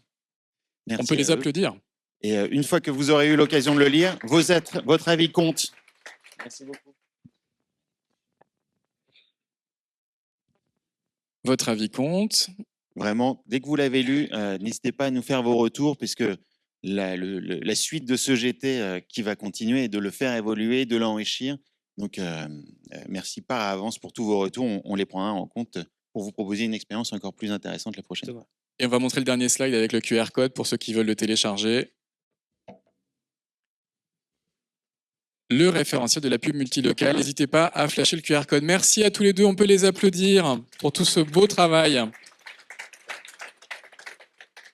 Merci. Donc, ce référentiel de la publicité multilocale, une nouvelle fois sur Notion. Est-ce que vous avez réussi à le flasher? Ça fonctionne bien? Bon, on vous remontrera les QR codes à la fin de cette matinée. Il est temps, avant de découvrir le 4e et dernier livrable, on va donner la parole aux agences dans une table ronde, stratégie multilocale et catalogue digital, repenser la performance du national au point de vente. Et j'invite Audrey Attias, Viventis de Nanoterra, à me rejoindre. La voici, on va l'installer en bout de table, on peut l'applaudir pour lui donner du courage. Julien Basselier de Gutenberg Agency, qu'on va mettre en 2e position.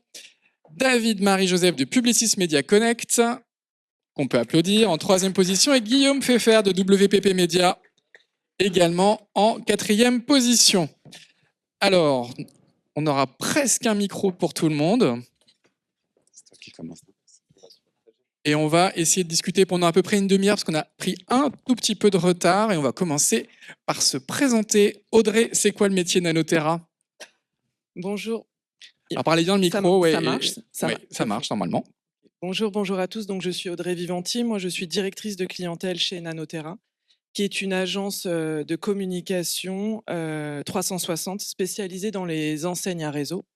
Donc, on accompagne les enseignes dans la réalisation, la création, la production des assets et la diffusion des assets à 3 niveaux, donc au niveau national, régional et local. Voilà, on intervient sur un périmètre assez large d'enseignes, donc GSA, GSS, GSB, majoritairement. Pas de nom, mais en tout cas, c'est un acteur important sur le marché. Julien Basselier de Gutenberg Agency. Gutenberg, qui a inventé l'imprimerie. J'imagine que c'est un sujet que vous maîtrisez bien. Absolument, absolument, avec beaucoup d'expérience sur le secteur. Donc, Julien Basselier, moi, je suis directeur commercial chez Gutenberg. D'abord, on est ravi d'être là, ravi d'avoir pu participer à la création de ce guide sur la digitalisation du catalogue. Donc, nous, sous l'angle de la création, hein, donc j'ai essayé d'avoir un petit peu ce focus-là quand on va faire les tours de table. Donc, Gutenberg, c'est une agence conseil en production hein, qui conçoit et orchestre des solutions omnicanales pour des clients principalement du secteur retail. Et on a beaucoup de clients qui sont issus de la GSA, de la GSS. Donc, c'est un sujet qui est d'actualité déjà depuis pas mal de temps pour nous. Merci David Marie-Joseph de Publicis Media Connect. David qui n'a pas de micro, voilà, il en récupère un. Est-ce qu'on peut présenter rapidement Publicis Media? Alors, effectivement, donc, Publicis Media Connect, l'une des agences de Publicis Media. On a la particularité d'avoir un ADN très local, parce qu'on a 3 bureaux à Paris, Rennes et Lyon. Nous, on accompagne nos clients annonceurs sur la mise en œuvre de la digitalisation du catalogue, notamment, mais aussi sur toutes les problématiques locales et multilocales des clients GSA, GSS aussi. Formidable. Guillaume Pfeffer de WPP Media. Comment est-ce qu'on peut présenter aussi cette grande agence en quelques mots? Alors, vous connaissez sûrement son ancien nom, Groupe M, qui a été rebrandé. Donc, nous, on est un groupement d'agences qui accompagnons nos annonceurs GSA, GSS, mais aussi dans le multilocal pour la restauration rapide. Voilà, beaucoup d'annonceurs, plusieurs dizaines d'annonceurs. Et moi, je suis en charge des opérations digitales.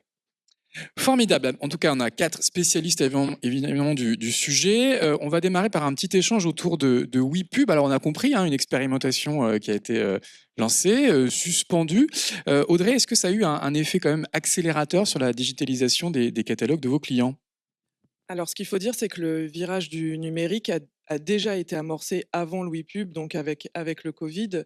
Donc, les enseignes ont déjà eu l'occasion de se familiariser en fait avec la digitalisation du catalogue. Mais oui, le WePub a eu bien sûr un effet accélérateur dans la mesure où il a fallu en fait compenser, remplacer la distribution du catalogue papier. Donc, il a fallu trouver des stratégies nouvelles d'exposition de l'offre promotionnelle. Donc, oui, bien sûr, ça a eu un impact sur le marketing local en particulier, parce que forcément, la diminution d'audience due à l'arrêt, en tout cas, à la diminution de la distribution sur les territoires concernés a eu un impact, donc une diminution de la portée des campagnes. Donc, il a fallu trouver d'autres moyens, d'autres leviers de communication.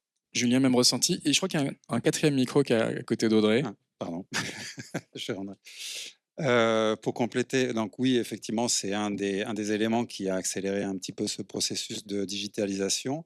Ensuite, nous, ce qu'on remarque en tant qu'agence par rapport à nos clients, donc GSA, GSS, c'est qu'on n'a pas forcément les mêmes vitesses de réponse et les mêmes réponses d'ailleurs en fonction donc de la typologie de client. Donc la GSA, GSA, on rappelle, un grand surface alimentaire. alimentaire, quel que soit le modèle, finalement, a quand même un pouvoir de décision centralisé un peu plus fort.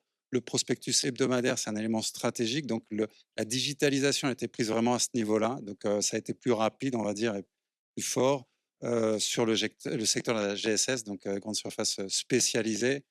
Donc, nous, on connaît bien notamment tout ce qui est décoration, bricolage ou sport. Les processus sont peut-être un petit peu plus lents. Le poids, le pouvoir peut être un petit peu plus au niveau du local, là où on a une habitude forte sur le papier, on sait que ça fonctionne, etc. Voilà, la bascule se fait dans un timing qui est un petit peu différent. David, même ressenti chez Publicis Media? Oui, ça a été un gros moment d'accélération pour nos clients. Il a fallu les accompagner, il fallait anticiper, puisque le prospectus, c'est un élément central hein, dans la promo, dans le trafic en magasin. Donc, il y avait de fortes attentes business. Il y a quelques années, on disait que c'était 20% du chiffre d'affaires, je crois, qui était lié à ces, Voilà, ça peut être selon les ces enseignes, imprimés sans énormément, adresse. Ouais. Voilà, ça drive énormément de trafic, de business. Donc, il fallait apporter des compensations, rassurer les réseaux. Donc, c'est de cette façon qu'on a pu accompagner nos annonceurs. Et chez WPP, Guillaume? Oui, grosse accélération, beaucoup de questions. Alors, principalement sur la GSA, les questions parce que c'est ceux qui distribuaient le plus, qui avaient le plus gros volume et de fréquence. On a eu, alors nous, on est principalement sur le média, mais on a eu aussi beaucoup de questions sur la partie technique. Comment on fait pour, Raphaël en parlait, remettre en avant tous les produits, comment on les gère dynamiquement avec la fréquence. Donc oui, accélérateur du WePub. Après, on avait déjà commencé à travailler. On a IKEA, par exemple, dans le groupe, qui, lui, on l'a vu, avait arrêté déjà il y a quelques années. Et la suspension du WePub, elle a rien inversé, le mouvement s'est prolongé. Hein. Le mouvement continue, et c'est la vitesse qui a ralenti. Il y a, En tout cas, c'est le sens de l'histoire, comme on disait. ouais, Donc, il y en a tout le qui monde y se va. sont déjà réorganisés, même en interne, en termes d'équipe, donc on est Mhm. obligé, entre guillemets, de continuer. Audrey, on parle de prospectus, de catalogue digital. C'est quoi votre définition de ce format? Est-ce que c'est un copier-coller de ce que l'on faisait en print ou c'est plus compliqué que ça? C'est une très bonne question, dans la mesure où, en fait, déjà, dans le groupe de mots, on essaie de relier 2 univers, qui sont, extrêmement différents. Donc il y a le catalogue, qui a plus une consonance papier, et le digital qui, lui, offre, une exposition de multiples façons. Il y a moins de Heu, contraintes.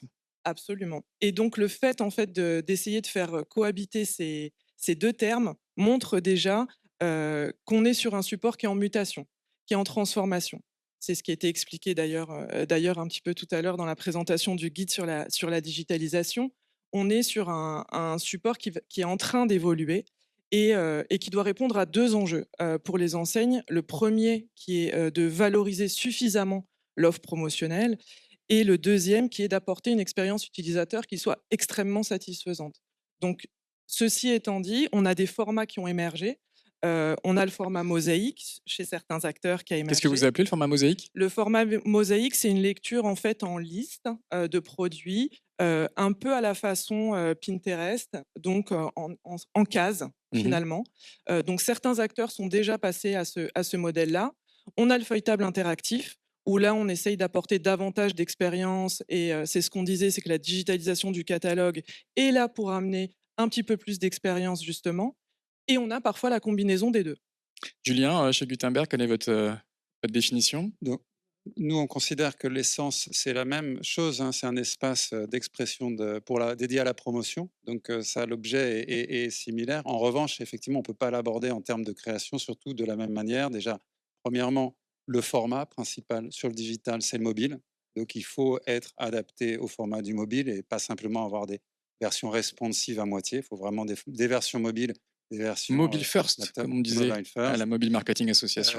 L'attention évidemment, c'est-à-dire capter l'attention, et aussi la maintenir dans la navigation. C'est un élément qui est essentiel. L'enrichissement en fonction de la profondeur de lecture qu'on veut donner, et puis la On voudrait mesure. parler de feuilleter aussi. C'est important de garder ce geste ou pas En forcément? tout cas, qu'il y ait un fil conducteur et qu'on maintienne et qu'on capte et qu'on maintienne l'attention, le plus longtemps possible, parce qu'on avait un temps de lecture qui était quand même extrêmement long sur le format papier et qu'on perd, sur le format digital. Et puis la mesure qu'il faut On va, introduire. Donc on va en quand reparler. Ouais. on va en mesure, voilà, on va en parler après. David, hein, sur la question du format, c'est quoi votre analyse chez Publicis? C'est que ça ne peut pas être juste un simple copier-coller du papier, puisqu'en fait, comme l'a noté Julien, il y a des problématiques d'expérience. Le papier avait cette capacité à avoir une reprise en main importante, hein, posée sur la table du salon ou de la cuisine, tout le monde pouvait le feuilleter. Donc, il y avait quelque chose à réinventer au travers du digital pour que justement il y ait cette transition et embarquer le consommateur dans cette expérience où finalement le catalogue est au-delà c'est un objet d'animation commerciale. Donc On réfléchit encore ou vous avez trouvé des formats qui vous conviennent aujourd'hui? le marché évolue bien, donc il y a pas mal de formats. En tout cas, il y a pas mal de choses qui existent pour justement continuer à proposer la meilleure expérience possible. Ouais. Guillaume, chez WPP, cette meilleure expérience, elle a quelle forme? Je suis assez d'accord, on n'a pas encore trouvé, et même en fonction des enseignes, c'est différent. Il y a l'avantage du digital aussi, c'est qu'on peut segmenter, on peut faire des catégories, on a plein de choses comme ça. Mais moi, je reprendrais même un peu plus de hauteur dans toutes les présentations que je fais chez mes annonceurs. Je parle pas de digitalisation du catalogue, mais plutôt comment on compense l'arrêt du papier. Et un peu pour reprendre ce que disait Raphaël tout à l'heure, on va aller chercher plutôt des solutions pour le reach, des solutions pour le drive to store, des solutions pour montrer qu'il y a de la promo, des solutions pour montrer qu'il y a des arrivages. Donc ça veut dire que ça passe pas nécessairement par une Exactement, version par une numérisée du reconstruction. catalogue. On Exactement. repart de zéro un peu, c'est une feuille C'est blanche. ça, on s'en sert. Alors souvent, ça repasse par une partie catalogue, mais par exemple, pour juste montrer qu'il y a une fréquence d'arrivage, on va peut-être utiliser notre solution vidéo de branding sur notre zone de chalandise. Très bien. Alors, on peut aussi se poser, Audrey, la question de où on retrouve ce catalogue, hein. Alors, on sait qu'il y a des agrégateurs de catalogues digitaux. Il y a aussi les retailers qui ont beaucoup investi dans leurs propres applications. Il y a les réseaux sociaux. Il y a les bannières, le display. C'est quoi vos recommandations aujourd'hui pour la promotion de ce catalogue digital?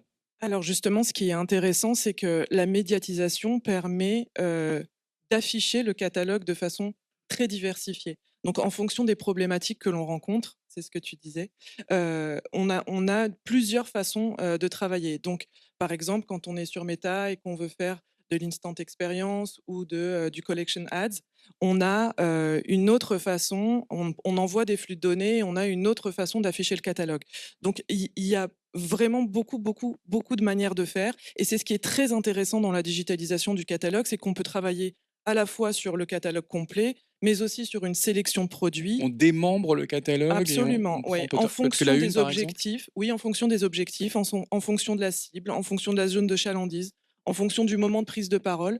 C'est ce qui fait voilà, que ça ouvre beaucoup, beaucoup de possibilités sur la médiatisation. Julien, chez Gutenberg Agency, c'est quoi vos recommandations? Oui, on voit ça comme un ensemble en fait, hein. C'est un dispositif de communication commerce et c'est pas simplement le catalogue digital de manière séparée et d'où et surtout sous l'angle de la création, la nécessité d'avoir une cohérence hein, dans le traitement du message, quel que soit le support sur ces relais, sur les réseaux sociaux, mais aussi dans le catalogue digital Mais aujourd'hui, où en est-ce qu'on tant les que tel. retrouve, ces catalogues?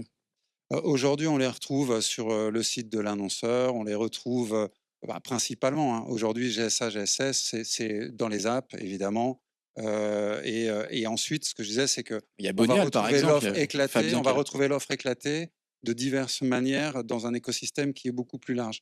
Mais il y a vraiment une nécessité d'avoir un angle, global et une cohérence dans la manière dont on traite, ce dispositif plus large que le catalogue digital, ce dispositif de communication, commerce. David, chez Publicis Media, c'est quoi votre conviction en matière de médiatisation de ces catalogues digitaux? Le point de départ, c'est que ce catalogue a été aussi l'opportunité pour les retailers de un peu se réapproprier un peu plus encore la relation avec les clients. Donc ils en ont fait un objet stratégique, d'animation et de recrutement, au travers de leurs applis. Donc le catalogue, il est présent sur leur site. Notre travail consiste à le mettre en avant au travers de la médiatisation et en fait, on le met, sur tous les points de contact qui paraissent pertinents en fonction des audiences. C'est assez, bateau quand je dis ça comme ça, mais on a des populations qui sont très promophiles, donc on a besoin d'être présent sur des agrégateurs comme Bonial ou Shopfully pour justement, toucher ces populations. Donc on a besoin d'aller les chercher, dans d'autres environnements pour les faire venir sur les assets de nos clients afin que cette relation puisse être animée. Guillaume, on a un comeback des retailers et une montée en puissance de leurs propres applications, notamment en point de vente, hein, parce que c'est aussi pratique de consulter le catalogue pendant qu'on fait ses courses. Oui, comeback ou création. Moi, j'ai 2 annonceurs de la GSA qui, accélèrent là-dessus, qui n'ont pas nécessairement de carte de fidélité, donc on n'avait pas de raison d'avoir, leur application, mais se servent, comme disait, David, du catalogue pour faire venir, de manière récurrente sur leur appli. Après, on a la problématique aussi, en plus, moi, je le vends comme, chaque objectif a peut-être sa solution, donc de réagréger, les données derrière. Est-ce qu'un clic, chez Bonial est la même chose que du temps passé sur l'application? C'est, C'est un une vaste méthode sujet. Bah, exactement. d'ailleurs, on va poser la question à Audrey. On parle de clics, on parle de data, on parle de KPI. C'est quoi les KPI suivis aujourd'hui par vos clients? Est-ce que c'est plutôt des KPI médias ou aussi de plus en plus des KPI business? Alors, je pense qu'il faut différencier les KPI qui sont liés à l'organique des KPI qui sont liés aux médias.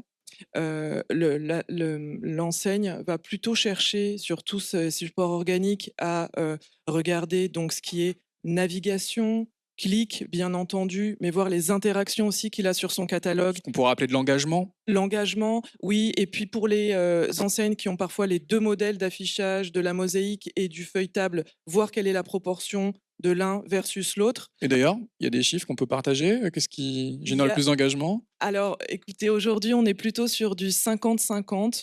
On ne pourra pas trancher ce matin. Voilà, donc on reste équilibré, mais ça montre quand même qu'il y a un grand intérêt vers la mosaïque et on parlait d'usage, tout à l'heure aussi, des devices avec les téléphones donc bien sûr, il faut que ça soit mobile first avant tout. Donc ça, c'est les KPI organiques. Et ensuite, on a les KPI liés plutôt à la médiatisation, où là, on est sur du taux de couverture, de l'impression, du taux de clic, pardon, de l'impression, de la couverture. Et on essaye de relier ces KPI à des KPI commerciaux qui, eux, sont la visite en magasin, qu'on essaye également de corréler à l'achat, donc à la conversion. Donc vraiment, les enseignes ont besoin d'avoir cette convergence de cet ensemble de KPI pour expliquer voilà, la performance d'une campagne. Alors, il faut faire attention parce que la performance n'est pas uniquement liée aussi à la campagne digitale, elle n'est pas seule, hein. L'attribution ne peut pas se faire toujours que à la campagne digitale parce qu'il y a aussi de la communication indoor et outdoor Bien qui sûr. est faite. Mhm. Voilà, donc attention aussi à la mesure. On va reparler d'ailleurs de la mesure tout à l'heure avec le guide. Julien, c'est quoi les KPI sur lesquels vous êtes attendu? Simplement compléter. Effectivement, ils sont drivés par la demande du client. Déjà, c'est la première chose.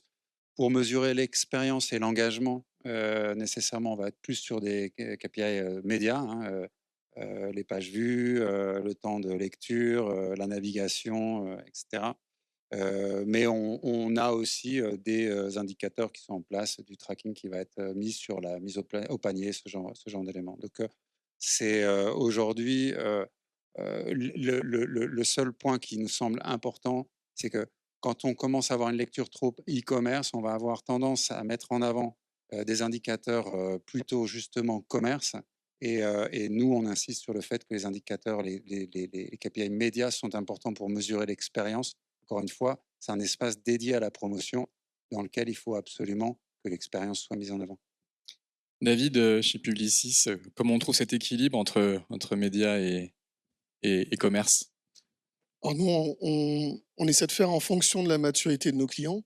Donc je dirais qu'il y a 3 grandes phases. Il y a cette partie médiatisation et suivre des KPI qui permettent justement d'assurer que le prospectus ou la campagne justement est visible et ramène du trafic pour l'annonceur. Donc là, c'est du traditionnel, de la Voilà, couverture, de la exactement, des KPI médias répétition. traditionnels. Hmm.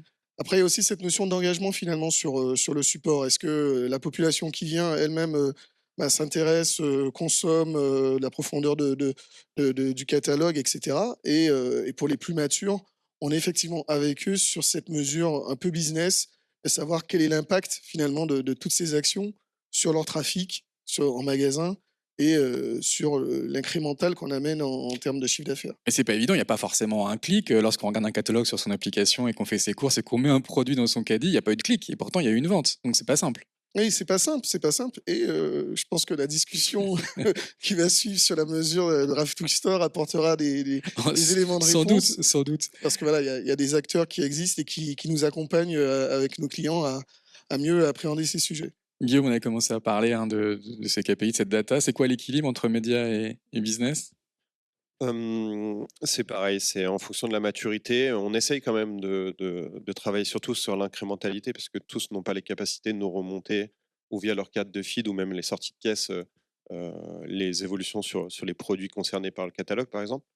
Mais donc, on fait pas mal d'incrémentalité, un peu comme les MMM, les lifts sur le Drive to Store, les lifts sur les ventes. Donc ça, c'est quelque chose qu'on fait. On a de plus en plus de données.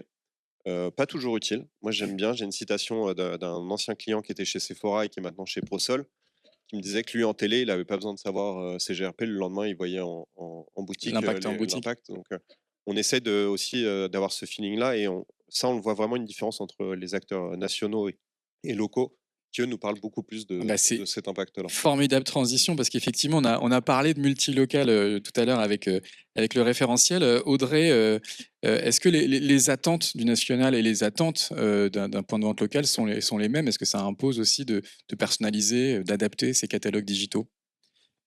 Oui, absolument. Je pense qu'il y a 2 typologies vraiment d'enseignes. On a les enseignes centralisées où là vraiment c'est le siège qui drive toute la communication et qui la descend jusqu'au point de vente. Donc là où il y a une maîtrise totale en fait du siège vers le point de vente. Et on a les enseignes là plutôt indépendantes, décentralisées, où là on a le siège qui est présent pour valoriser la notoriété, la visibilité, la charte. Nos KPI médias de tout à l'heure. Exactement, la charte aussi de l'enseigne et le point de vente qui est vraiment autonome et indépendant. Et donc, qui lui est plus sur les KPI business. Et lui est plus sur les KPI business et donc va travailler autour de la vie du magasin, de ce qui se passe en magasin, de son activité. Donc on a vraiment deux modèles. Un modèle où on a le national qui impulse et fait descendre l'information et l'encadre, et un local qui active et personnalise. Julien, et on peut réconcilier ces deux attentes qui peuvent paraître contradictoires? Je pense qu'il y a un modèle qu'il faut repenser parce qu'effectivement, là où on avait dans un catalogue papier une offre promotionnelle complète, fermée, on va dire, et donc l'acceptation, enfin, elle était forcément globale. Sur le digital, on va voir peut-être qu'une partie qui est sur le top de la promotion. Donc au niveau du point de vente, au niveau du magasin, on a un engagement qui est peut-être pas aussi complet. Ouais, ils n'ont selon- pas tous les mêmes niveaux de stock, ils ont peut-être même pas tous l'offre produit. Exactement. Donc il y a un modèle à repenser pour faire en sorte que les points de vente soient engagés en fait dans le plan promotionnel un peu global. Je pense quand même qu'il y a un deuxième aspect qui est important, c'est que c'est une formidable opportunité pour que les magasins puissent avoir un espace aussi propre d'expression au sein de la promotion, mais tout en respectant, enfin tout en étant dans un cadre de promotion, sans remettre en cause l'impact de la promotion nationale. Alors David de Publicis Media a des antennes régionales désormais. Comment est-ce qu'on trouve cette articulation entre local et national? On trouve cette articulation. Déjà, on est quand même contraint un peu par l'organisation aussi du client. Donc, ça peut pouvoir être un peu limitant, mais on essaie aussi de les accompagner dans cette transformation. Et on trouve cette articulation en les amenant à faire des choses différentes en fonction des types d'habitat, par exemple. Pour un acteur de la GSS, quand il a son temps fort jardin, on adapte en fait le dispositif à des zones de territoire où les maisons sont plus présentes, par exemple, que des habitations collectives. Parce que voilà, ça paraît C'est du plus bon sens. pertinent et on aura plus de pertinence à adresser une communication. C'est sûr que multilocale vendre de une cette piscine façon. dans le centre de Paris, c'est pas évident. Exactement. On peut. Il y en a. Guillaume, même question. Comment est-ce qu'on articule les attentes du local et les consignes du national? On s'adapte énormément aux clients. Après, on a vraiment des moyens souvent qui sont différents en termes de budget, mais aussi technique. On le voit, on ne peut pas proposer toujours la même chose. On parlait, ils sont un peu plus regardants sur le chiffre en local, par exemple, mais n'ont pas toujours la capacité, en tout cas chaque point de vente, de pouvoir nous fournir des données collectées pour pouvoir après les traiter et pouvoir adapter les futures campagnes. Donc il y a vraiment cette distinction aussi de capacité entre les deux. Très bien. Avant de conclure, un petit mot rapide sur l'IA, évidemment, on va bientôt fêter les 3 ans de ChatGPT. On a vu des choses formidables en matière de génération de contenu. On sait que l'IA peut aussi être utilisée pour le ciblage, la mesure. Audrey, quel regard vous avez sur cette rupture technologique ? Alors chez Nanoterra, l'IA aujourd'hui, on l'utilise à plusieurs niveaux. La première sur forcément visuel, la partie visuelle, où on essaye justement d'amener du contenu davantage immersif. C'est ce qu'on parlait d'expérience, de quelque chose de plus vivant. Donc c'est de travailler en fait les packshots produits dans des univers, donc plus d'immersion. Et puis il y a plein d'autres. Donc concrètement, vous prenez un produit qui était sur fond blanc et voilà, il est exactement. mis en situation. Et on le met dans une ambiance, voilà. Et on le met dans une ambiance et on crée un univers. Donc ça marche très bien pour la GSS, où là on a besoin de créer des univers quand on est justement sur du jardin, sur du jouet, sur de la high tech. Voilà, donc ça fonctionne assez bien. On intègre aussi l'IA dans tout ce qui est data produit, donc toute la partie enrichissement. Aussi, je donne un exemple, par exemple, là on a la foire au vin en ce moment, donc il y a beaucoup de sélections de vins, de cépages, de vignobles, de labels. Donc comment on fait rejoindre toutes ces informations-là pour enrichir une fiche produit et pour créer de l'intérêt à la lecture du consommateur. Donc ça aussi c'est important. Et enfin, il y a un troisième volet qui est l'expérience utilisateur. Donc c'est toute la partie plutôt cross-sell, etc. Donc en fonction de la lecture du support, qu'est-ce qu'on va venir amener davantage en termes d'expérience. Julien, très rapidement sur l'IA. Très rapidement. Donc sous l'angle de la création, toujours, donc l'IA générative, effectivement, c'est en place et on l'utilise, donc, comme tu le disais, pour enrichir l'expérience. En partant de base images statiques qu'on avait tous pour les catalogues, on peut faire beaucoup plus dans un cadre juridique qui soit contrôlé. Donc nous, dans notre groupe qui est Omnicom, on a des outils et on a une approche juridique très stricte sur cet aspect-là. On a un contrôle humain malgré tout. Et donc ça reste important à travers nos directeurs artistiques pour s'assurer que l'image ou la vidéo ou l'animation produite, elle est utilisable. Oui, pour pas qu'il y ait un sixième doigt qui s'est apparu ou ce genre de choses. Parce qu'on sait qu'à travers l'IA, on génère pas mal de choses un petit peu particulières. Donc on maintient. Vous générez des vidéos, par exemple, des choses comme ça? On peut générer tout type, c'est-à-dire qu'on peut partir d'une image statique de quelqu'un sur un vélo et de faire une vidéo de lui qui se balade sur un chemin. Donc ça, c'est effectivement un gros potentiel. Encore une fois, il y a quand même toujours une nécessité Un contrôle de qualité. Un contrôle derrière. Voilà. David, on sait que Publicis s'était beaucoup engagé aussi dans l'IA depuis 2-3 ans avec des annonces d'Arthur, l'autre Arthur, Notamment. de la pub, Arthur Sadoun. Vous l'utilisez pourquoi? Nous, c'est principalement gérer en amont de la chaîne sur la partie données, tout ce qui va être Geo-Insight, qu'on va pouvoir injecter un peu chez nos partenaires pour la définition des zones de chalandise.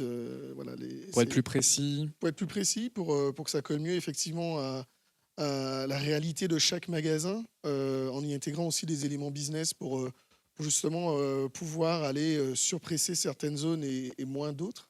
Donc toujours dans cette recherche d'efficacité dès le départ en fait, du dispositif. Et Guillaume, qui passe en 4e position, c'est pas confortable. À chaque fois, tout a été dit. Il faut que j'innove à Mais chaque l'IA... fois, pour pas répéter. Nous aussi, principalement sur la partie média. La partie créa, c'est la partie la plus waouh. Ouais, qu'on a tous vu depuis 3 ans. Années, mais en fait, l'IA était déjà là depuis longtemps via les algorithmes, le traitement de grosses données. Donc, en amont, pour définir les zones de chalandise, les audiences, la prise de décision sur l'achat média pour aller beaucoup plus vite qu'attendre que quelqu'un manuellement change de tel acteur à tel acteur. Voilà, et nos partenaires, des Google, des Meta, des choses comme ça aussi, investissent. Donc il y a de l'IA sur toute la chaîne. Donc ça accélère voilà, toute la chaîne. Plus, et on peut piloter presque en temps réel les campagnes, en compilant plus rapidement les datas. Bah, ça dépend de la qualité de la donnée et la fréquence de rafraîchissement de la donnée. Mais oui, l'IA permet de traiter cette donnée qu'on ne pouvait pas gérer avant. Donc il y en a sur toute la chaîne. Donc en amont, en créa et en aval dans la mesure. Très bien. Je vais demander à tous les quatre un très rapide mot de conclusion, un hashtag de conclusion, comme on disait à l'époque de Twitter. Audrey, ce serait quoi? Alors, un petit mot de conclusion, je dirais qu'on est en phase de test and learn, voilà, encore sur la digitalisation du catalogue, qu'il y a des débuts de conviction qui commencent à se mettre en place chez les enseignes, que l'année 2026 va être une année où la GSS va avoir un gros poids et donc va subir aussi cette mutation-là.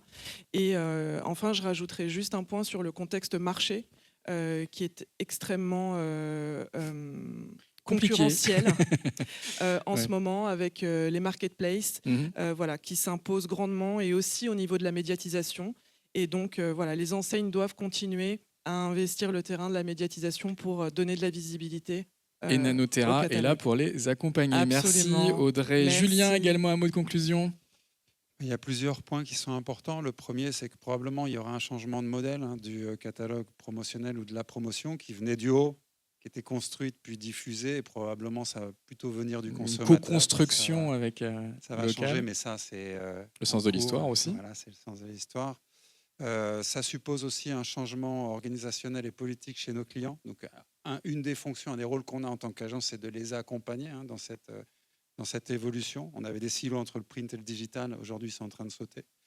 Donc ça, c'est important. Et puis, le mot de la fin sur la création, l'expérience.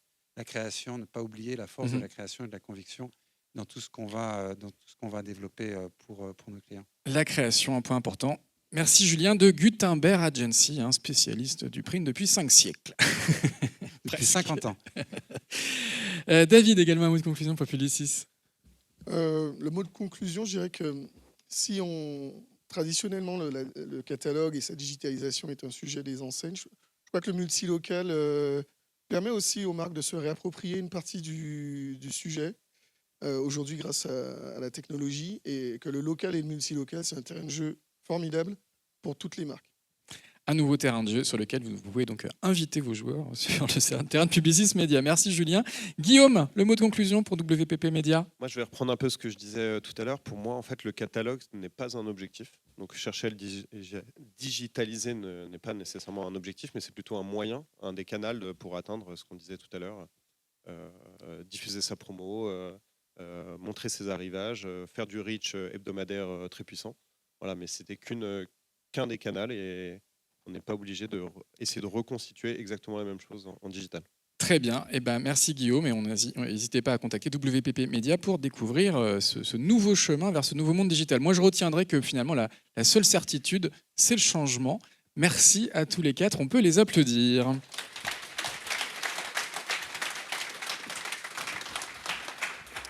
Merci. Posez le micro sur la petite table. L'heure tourne. On vous avait promis 4 livrables et il est temps d'inviter Romain Girard, VP Market Intelligence de Mob Success pour le guide de la mesure Drive to Store 2.0. Romain, c'est quoi cette mesure 2.0? On peut l'applaudir. Bonjour Jérôme, bonjour à tous. C'est un sujet léger pour terminer sur les livrables. La mesure, ça va être simple, donc je vais essayer de ne pas vous assommer avec des... Très bien, la scène est au top pour 15 minutes. Parle bien dans le micro, 15 à minutes. tout à l'heure. Ok, comment je... Et la zapette doit être sur la table. table, je pense. Voilà. Ok, donc je vais essayer de rester léger sur ce sujet qui est un petit peu complexe, sans trop assommer de mots techniques. Donc il s'appelle la version 2.0. Pourquoi? Parce que c'est une belle mise à jour du travail qui a été fait l'année dernière. C'était un gros travail. L'année dernière, c'était la première fois que l'ensemble des acteurs de ce marché se réunissaient pour produire une vision partagée de ce qu'est la mesure. Pour résumer, la mesure, en fait, c'est une discipline qui est un peu ingrate parfois, parce qu'en fait, le livrable, c'est toujours le même. C'est un chiffre, voire un signe, ça monte ou ça baisse. Et pourtant, derrière, il y a une technicité qui est folle. Il y a des choix technologiques qui sont différents entre les acteurs. Donc, il n'y a pas forcément des mêmes résultats que vous utilisiez un acteur A ou un acteur B. Et ça, c'était des grosses sources d'incompréhension et de doutes sur le marché qu'on a voulu lever en se réunissant. Pour raconter ça, moi, j'aime bien utiliser l'analogie du smartphone. En fait, c'est quand même un petit miracle technologique d'avoir un tout petit objet qui fait des photos ultra claires et nettes dans n'importe quelle circonstance, quand, avec vos gros réflexes, vous galérez à avoir une image nette. Pourquoi? En fait, c'est parce qu'on a des petits capteurs, un peu comme dans les magasins, on est contraint par le GRPD, donc on ne peut pas tout capter. Les smartphones, ils ont des tout petits capteurs qui vont faire différentes photos, des surexposés, des sous-exposés, des trucs très techniques que je ne comprends pas. Et derrière, vous allez avoir des technologies qui vont assembler toutes ces images. Nous, ici, on va avoir des technologies qui vont assembler l'ensemble des données pour permettre d'avoir une lecture claire de ce qui se passe en magasin. Sur les smartphones, vous comparez des photos d'un iPhone, d'un Samsung ou de n'importe quelle autre marque, vous n'aurez jamais 2 fois la même photo. Pourquoi? Parce qu'en fait, ils ont tous fait des choix technologiques différents selon ce qu'on voulait mettre en avant. On voulait faire des photos plutôt attractives pour l'œil, des photos fidèles, des photos, etc. Pour la mesure, c'est la même chose. Selon ce qu'on veut mesurer, on ne va pas choisir les mêmes extrapolations, les mêmes choix, et finalement, on se retrouve avec des produits qui vont être assez différents. Et enfin, notre Gary Photo, ce qu'on partage, qu'on fait du chiffre, donc les dashboards qu'on va utiliser, on ne va pas mettre en avant les mêmes KPI, et ça va encore dépendre de nos usages. Donc tout ce travail, c'était un gros boulot qui a été fait sur 2024. Et la version qu'on a fait en 2025, c'était déjà rafraîchir tout ce qui a été mis pour vulgariser encore plus ce qui avait été produit. Et on a voulu rendre ça plus tangible. Donc, pour rendre ça plus tangible, on s'est appuyé sur des interviews qu'on a pu réaliser avec des annonceurs. Donc, on peut plus être là aujourd'hui, mais on va remercier William Tout-le-Monde de Decathlon, avec qui on travaille chez Mob Success dans ces problématiques Drive to Store, qui nous a accordé une interview assez longue où il revient sur son parcours de mise en place de la mesure au sein de Decathlon. Donc, vous pourrez découvrir tout ça à l'intérieur du guide. Je remercie également Charles Carrera de Publicis qui revient sur son expérience de la mesure avec Renault, pour son client Renault. C'est très intéressant parce que là, on a 2 annonceurs qui sont complètement différents. Vous avez Decathlon, c'est des immenses surfaces avec des millions de visiteurs chaque année qui sont mesurés, comparés, avec un retour d'expérience posé à côté de Renault qui, lui, a des plus petites surfaces, des cycles de vente extrêmement longs et du coup des possibilités et des problématiques qui sont extrêmement différentes. Et on revoit un peu tout le cheminement de pensée qui a été mis en place pour arriver aux résultats qu'ils ont eus. La deuxième chose qu'on a voulu faire dans ce guide, c'était proposer une approche un peu différente pour ouvrir un petit peu nos chakras de ce qu'on fait sur la mesure. Très régulièrement, quand on fait de la mesure ou quand les annonceurs nous posent des questions, c'est quel est mon levier qui a le mieux marché? Est-ce que ma stratégie a été bonne? Est-ce que tout ça? Mais en fait, on oublie souvent un détail qui n'en est pas un, qui est la créa. Et les technologies de mesure ont aujourd'hui énormément de possibilités de création d'insights sur ce sujet-là, et j'y reviendrai un tout petit peu plus tard. Vous retrouvez aussi dans ce guide les fondamentaux de la discipline de la mesure Drive to Store. Je ne vais pas tous vous les reciter, mais ça vous aidera à repositionner une vision claire sur qu'est-ce qu'on doit faire de la mesure. Est-ce qu'un partenaire diffuseur qui s'auto-mesure, c'est une bonne chose? Oui, pour certains aspects, non pour d'autres. Est-ce qu'un tiers de confiance, c'est la meilleure façon de mesurer? Oui, pour comparer différents acteurs, non, pour optimiser rapidement. Enfin, il y a beaucoup de choses qui sont mises. On a des définitions, des données déterministes, probabilistes. On revient sur l'ensemble des technologies, donc des petits capteurs qu'on a pour identifier du trafic en point de vente. Et ensuite, la réconciliation, donc les petits processeurs pour tout réconcilier et comprendre ce qui se passe. Comment on fait et comment on peut les exploiter. Sur la créa, on s'est posé la question, on a cherché des études sur Internet qui auraient déjà été faites sur l'impact de la création dans la réussite des campagnes publicitaires. On a trouvé tout un tas de chiffres, beaucoup tournaient autour de 50, il y en a qui montaient jusqu'à 75. Donc on a fait une réponse un peu simple. En gros, c'est la moitié. Mais il faudrait quand même la moitié de l'impact publicitaire qui peut être expliqué par la création. Et en fait, une créa, c'est assez simple à découper en sous-variables qu'on va pouvoir ensuite mesurer et détailler avec les différentes technologies. Différentes technologies, pourquoi? Parce que par exemple, vous allez avoir des call to action. Donc, on va vous cliquer sur le bouton pour générer de l'engagement. Là-dessus, on ne va pas forcément vouloir générer de la visite magasin, mais on veut de l'engagement du clic et le client aille voir ce qui se passe sur le site. Et là, avec des technologies simples d'analyse des clics, on va pouvoir facilement choisir quel est le meilleur CTA pour générer de l'engagement. Par contre, sur mon visuel, est-ce qu'il faut que je mette mon produit en situation utilisée par des humains pour générer un petit peu d'empathie? Est-ce que ça va être plus efficace pour générer du Drive to Store que de mettre mon produit en avant avec un prix barré? Et cette question-là, pour répondre à la question laquelle amène du monde dans les magasins, je n'ai pas le choix que de le tester grandeur nature sur différents magasins et avec les technologies qu'on a, voir ce qui s'est passé sur des groupes comparables de magasins ou sur des groupes comparables de personnes exposées. Donc, on voulait attirer l'attention de tout le monde là-dessus, mais comme je l'ai expliqué, il y a différentes technos pour mesurer déjà à l'intérieur d'une même créa. Et ce qu'on a voulu apporter dans ce guide, c'est aussi des repères méthodologiques sur comment construire sa stratégie de mesure. Parce que c'est bien de ça dont il est question. On ne se dit pas, voilà, j'ai fait toute ma strat, je vais la mesurer, on va avoir un tiers mesureur pour qu'il fasse sur sa campagne. On incite vraiment à ce que ce soit des questions qui soient posées en amont, au moment de la réflexion sur la stratégie publicitaire, de quel levier je vais activer, quel type de créa je vais mettre, de penser déjà à quel type de mesure je vais mettre derrière par rapport aux questions que je me pose. Quel est mon but? Est-ce que je veux faire venir de nouvelles personnes? Est-ce que je veux informer ma clientèle? Ça ne va pas forcément être les mêmes problématiques, donc ça ne va pas forcément être les mêmes technologies qui vont être utilisées derrière, et ça ne va pas être les mêmes dashboards de suivi des KPI. Ça ne va pas être même des analyses derrière. Donc, on remercie les acteurs qui ont participé à cette réécriture et à ce développement de nouveaux cas cette année. Ça a été un gros travail et on en est tous très fiers. Et comme mes camarades, un petit appel à ce sujet, c'est vrai que ce guide, il est fait entre acteurs qui travaillent tous les jours sur le sujet de la mesure Drive to Store. Donc, on a repris toutes les questions qu'on entend toujours autour de nous, mais on est un petit peu je ne vais pas dire entre consanguins, mais un petit peu quand même. Donc, si vous pouviez partager des questions que vous avez, des problématiques qui reviennent, ce genre de choses, c'est ultra riche pour nous, pour avoir des sujets qu'on va aller creuser. Parce que ce guide, il est fait pour vous. Il est fait pour les annonceurs, il est fait pour les acteurs du marché. Et c'est très important qu'on adresse ensemble les problématiques que les personnes se posent. Donc, à votre bon cœur. Et aussi le QR code, mais Jérôme, je ne vais pas te jouer ta partie. Merci Romain. Merci beaucoup. On peut l'applaudir pour ce gros travail évidemment du guide de la mesure. Donc n'hésitez pas à contribuer et également à télécharger cette version 2.0 avec le QR code. Il fonctionne bien? Tout le monde l'a testé? N'hésitez pas à télécharger. Et on vous remettra le QR code dans quelques instants. Il nous reste quelques minutes.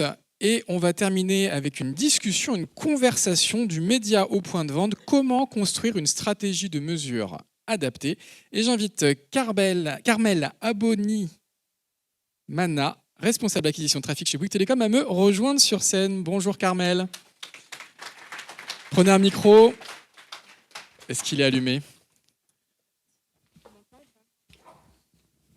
Est-ce qu'on m'entend mieux? Oui. J'ai l'impression. Installez-vous. Merci. Bonjour Carmel, comment on prononce votre nom de famille? Parce que j'ai eu du mal. C'était très bien prononcé. Abonimana. Bonimana. Bonjour Carmel. Alors, on va démarrer peut-être par une petite présentation. Est-ce que vous pouvez nous dire quelques mots sur Bouygues Télécom en tant que groupe et puis évidemment en tant qu'annonceur? Oui, bien sûr. Je pense que tout le monde connaît Bouygues Télécom, hein. Du coup, on est opérateur télécom depuis de nombreuses années maintenant. Ce que je peux vous partager ce matin, c'est qu'on a 3 canaux principaux de vente pour nos offres box et mobile. On a le canal web, on a le canal boutique, donc on a un réseau de boutiques et c'est aussi, je pense, le sujet qu'on va aborder aujourd'hui. Oui, parce que je crois qu'il y a près de 500 boutiques à travers la France, hein, c'est un beau chiffre. Hein. C'est un réseau qui est assez large, donc on a ce canal-là et puis le dernier, la télévente, qui est un canal aussi important pour l'entreprise. Et vous, votre métier, c'est de gérer l'acquisition sur tous ces canaux? Exactement, donc mon rôle, c'est de générer du trafic sur l'ensemble de ces canaux et in fine générer du coup des ventes. Pas d'autres chiffres sur le groupe Bouygues Télécom, parce que vous avez, je crois, plus de... On peut parler des clients, on a plus de 20 millions de clients. 20 millions de clients, évidemment, donc c'est évidemment un des principaux annonceurs du marché français. Alors, on est là pour parler de Drive to Store. Quelles sont les campagnes concrètement que vous réalisez avec cette problématique? Alors, on a différentes typologies de campagnes. On va avoir des campagnes qui vont être spécifiques pour des lancements, typiquement l'iPhone 17. Donc là, on a un gros lancement de campagne pour générer du trafic en boutique, pour que les gens aillent découvrir le nouveau téléphone présent en boutique, le tester, le prendre en main. Donc il est arrivé vendredi? Exactement. La sortie, c'était la semaine dernière. On a lancé du coup un gros dispositif Drive to Store. On va avoir des communications aussi. Et cette campagne-là, pour l'iPhone 17, par exemple, elle va durer combien de temps? Elle va durer plus ou moins un mois. Un mois, d'accord. Donc c'est très localisé dans le temps. Okay. Exactement. On va avoir des campagnes aussi spécifiques à l'ouverture de nouvelles boutiques, parce qu'on continue à ouvrir des boutiques partout en France. Donc on va faire savoir que la boutique a ouvert. Donc ça va être des campagnes très localisées. On va avoir aussi des campagnes qui vont être spécifiques à l'ouverture de la fibre. Donc pareil, ça c'est des campagnes très localisées en fonction de l'arrivée de la fibre dans une ville en particulier, pour faire savoir que Bouygues Télécom, le réseau est disponible proche de chez vous. Pas de campagne Drive to Store fil rouge toute l'année? Alors non, ce n'est pas une stratégie qu'on a choisi d'adopter chez nous. On travaille plutôt en boost quand on en a besoin en particulier, parce qu'on a quand même des boutiques qui sont situées dans des zones où on a énormément de trafic, dans les centres commerciaux et dans les centres-villes. Donc, on bénéficie un peu naturellement de trafic et on vient le booster temporairement quand on en a besoin. Alors, justement, comment vous travaillez pour cibler ces audiences? Avec qui vous travaillez et quels sont le niveau de granularité de ciblage que vous pratiquez? Alors, on travaille avec beaucoup d'acteurs qui sont présents aujourd'hui. On peut les citer? On peut les citer. On peut, ça fera je travaille plaisir. pour vexer personne, mais je peux citer Azira notamment, avec lesquels on travaille énormément. On va travailler aussi avec les réseaux sociaux, beaucoup, Meta, Snap également. On fait du DOH, de l'affichage. On va travailler sur un ciblage plutôt généraliste, parce qu'on offre de la fibre et un abonnement téléphonique. Tout le monde en a besoin. Donc, on a un ciblage assez généraliste. Après, on segmente le ciblage en fonction de certaines offres. On a des offres qui sont dédiées à nos familles. Donc, on va les cibler plutôt des parents avec enfants d'un certain âge. Et quand on a certains produits pour notamment les tech autonomes, on a lancé une offre pure fibre l'année dernière pour cette cible-là. Et on va aller chercher du coup à segmenter pour trouver ces bons profils. Et sur cette granularité du ciblage, c'est au code postal, à l'iris, est-ce que vous retravaillez vos zones de chalandise? Alors, on va le faire quand c'est des campagnes très tactiques, comme je le disais tout à l'heure, quand on est géolocalisé avec l'arrivée de la fibre dans une ville en particulier, dans une commune, là, on va aller dans un micro-ciblage. Sinon, on est plutôt sur de la géolocalisation en fonction d'une zone de chalandise définie autour des boutiques. Et ensuite, on va s'appuyer sur la data de nos partenaires pour essayer de qualifier davantage ces personnes-là pour avoir du trafic le plus qualifié possible dans nos boutiques. Donc, c'est ce qu'on appelle les radius, hein, mais c'est quoi? C'est des ronds, c'est des carrés, c'est des... En fonction de la capacité de ciblage des régies et de leur technologie, soit ça va être un rond, effectivement, soit ça va être encore plus granulaire et on va appeler ça plutôt des carrés, carreaux. Alors, vous utilisez, on a déjà évoqué, mais quel type de levier principalement? Alors, en majorité, on va travailler sur les réseaux sociaux. C'est un levier qu'on a testé depuis l'année dernière et qui fonctionne extrêmement bien pour nous générer du trafic à des coûts plutôt économiques. Bah, après, sinon, on est sur à peu près tous les leviers, comme je le citais tout à l'heure, le display, DOH, Le il y a search. du search aussi via de la PMAX. On va faire aussi du SMS à l'occasion. Du RCS. Du RCS, peut-être prochainement. Pour l'instant, je n'ai pas encore testé, mais peut-être. Très bien. Et on en a un peu parlé tout à l'heure dans la table ronde. C'est quoi les KPI que vous suivez, vu que vous êtes chargé de l'acquisition? C'est un peu la réponse à ma question, non? Alors, on cherche à avoir des visiteurs en boutique. Donc, je ne trahis aucun secret en disant ça, mais on veut le faire à un coût le plus économique possible. Donc, on va regarder le coût par visite. Puis ensuite, on va regarder le deuxième KPI qui est important pour nous, c'est le CPIV, donc le coût par visite incrémental. Donc, combien de personnes se sont rendues dans nos boutiques parce qu'elles ont été exposées à notre publicité. Je dis que naturellement, comme je disais tout à l'heure, on a du flux permanent dans nos boutiques parce qu'on est plutôt bien positionné, mais on veut savoir si notre campagne a eu un impact. Et donc là, on va regarder le CPIV. Et comment vous faites pour comptabiliser ces visites et ces CPIV?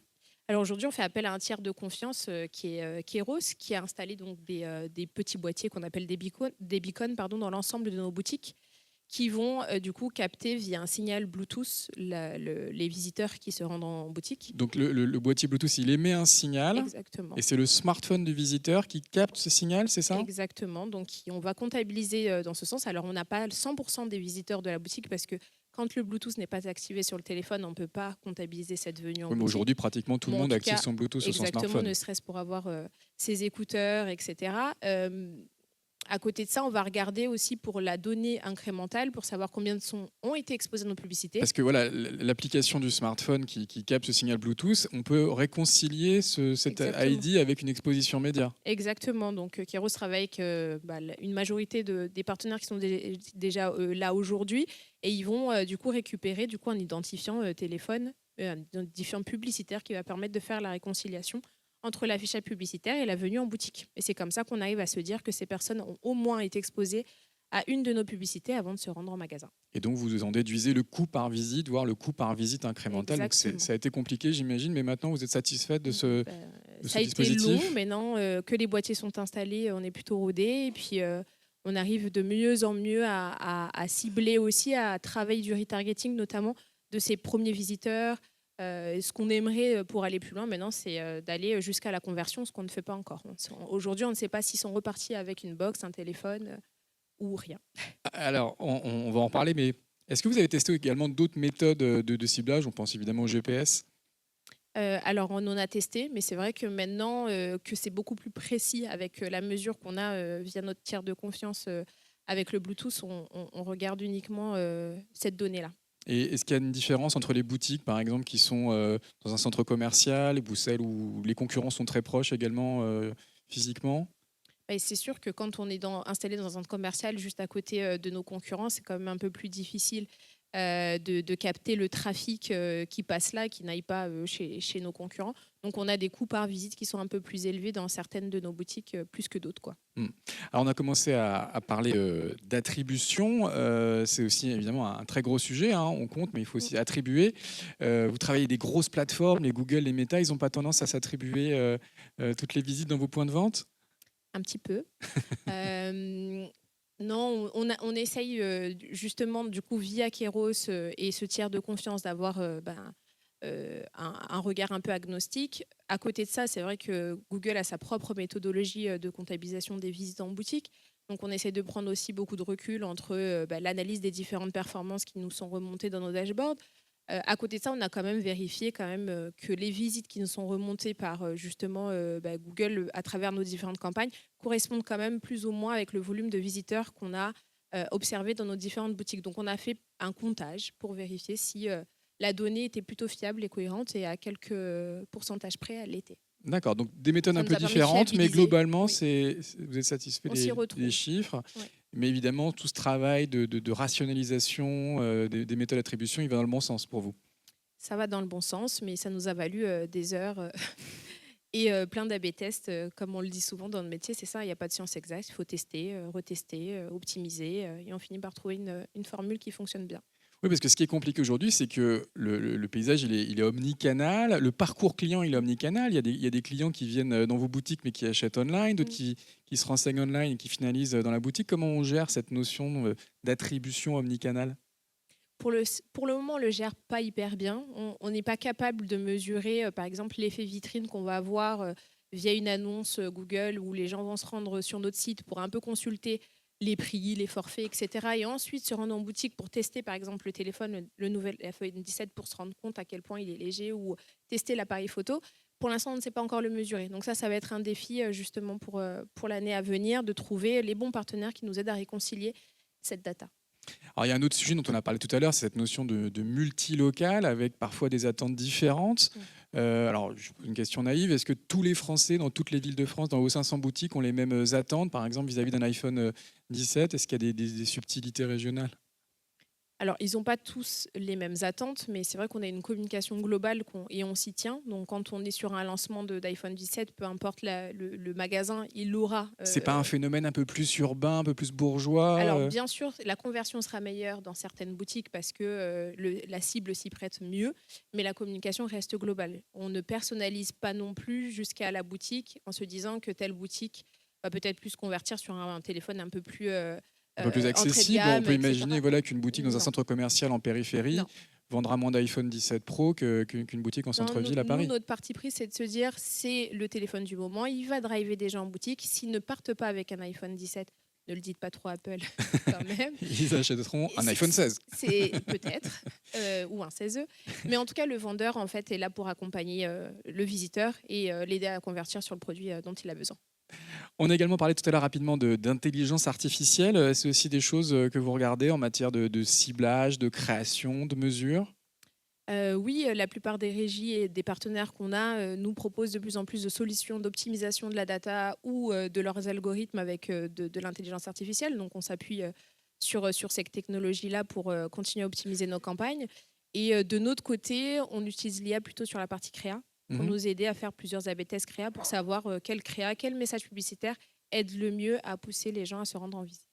Pour l'instant, c'est de la B-testing, mais demain, ça pourrait être de la DCO, des choses un peu plus live? Oui, si on a des besoins particuliers, on aimerait bien pouvoir justement aller jusqu'à cette personnalisation. Quand je vous parlais des exemples de la fibre arrive dans telle ville, pouvoir personnaliser le nom de la ville, pouvoir derrière vérifier aussi si on peut personnaliser en fonction d'un message en particulier qui aurait été bien fonctionné dans une zone versus une autre. Et vous anticipez une amélioration des taux de transfo, des taux de clic? À minima, effectivement, taux de clic et la visite en boutique.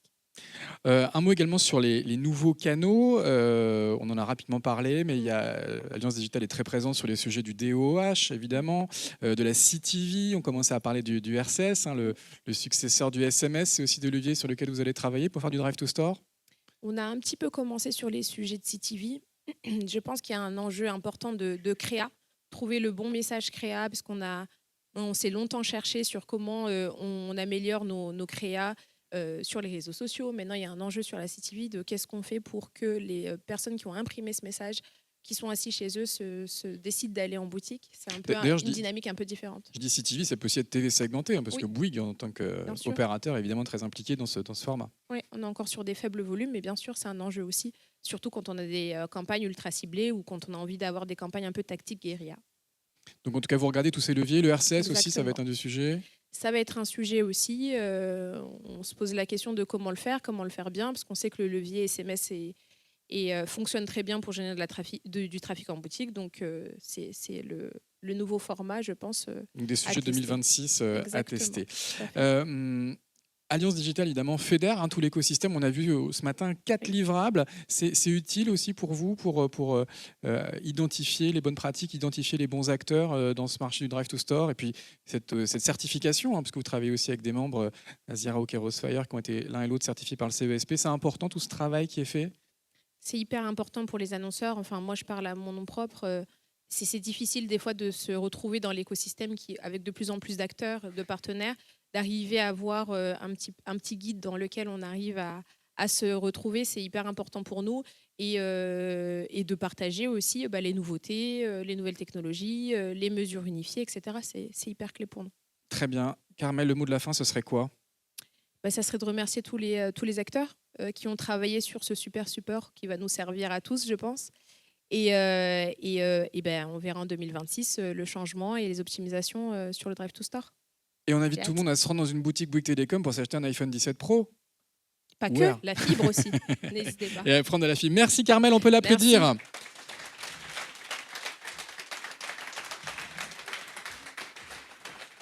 Carmel Aboni-Mana, responsable acquisition trafic chez Bouygues Télécom. Il va être temps de conclure. Évidemment, un immense merci à tous les contributeurs d'Alliance Digitale. Vous retrouvez les QR codes avec les 4 livrables que vous pouvez télécharger. Vous pourrez les retrouver également sur le site de l'Alliance Digitale cet après-midi. Merci évidemment aux permanents. Merci à Arthur qui a un mot de la fin, j'imagine. Oui. Et je crois, merci à Le Bon Coin de nous avoir accueillis ce matin. Et Arthur, je crois qu'on va se retrouver dans quelques semaines pour un événement important qui est le forum d'Alliance Digitale. Tout à fait. Donc, je voulais vous remercier. Évidemment, je voulais remercier tous ceux qui ont participé à l'élaboration de ces guides que vous avez vus, les leads aussi, et bien entendu les équipes. Merci Louise et Julien, parce qu'ils font un énorme travail. Et victoire pour la communication, bien entendu, et pour cet événement. Voilà, c'est un travail collaboratif, comme vous le voyez. Et puis, j'espère que vous avez tous bien noté que maintenant, c'est fini le papier, on passe tout sur Notion. Merci beaucoup, très bonne journée. Merci Arthur, on peut l'applaudir. Et bonne fin de matinée à toutes et à tous. Au revoir.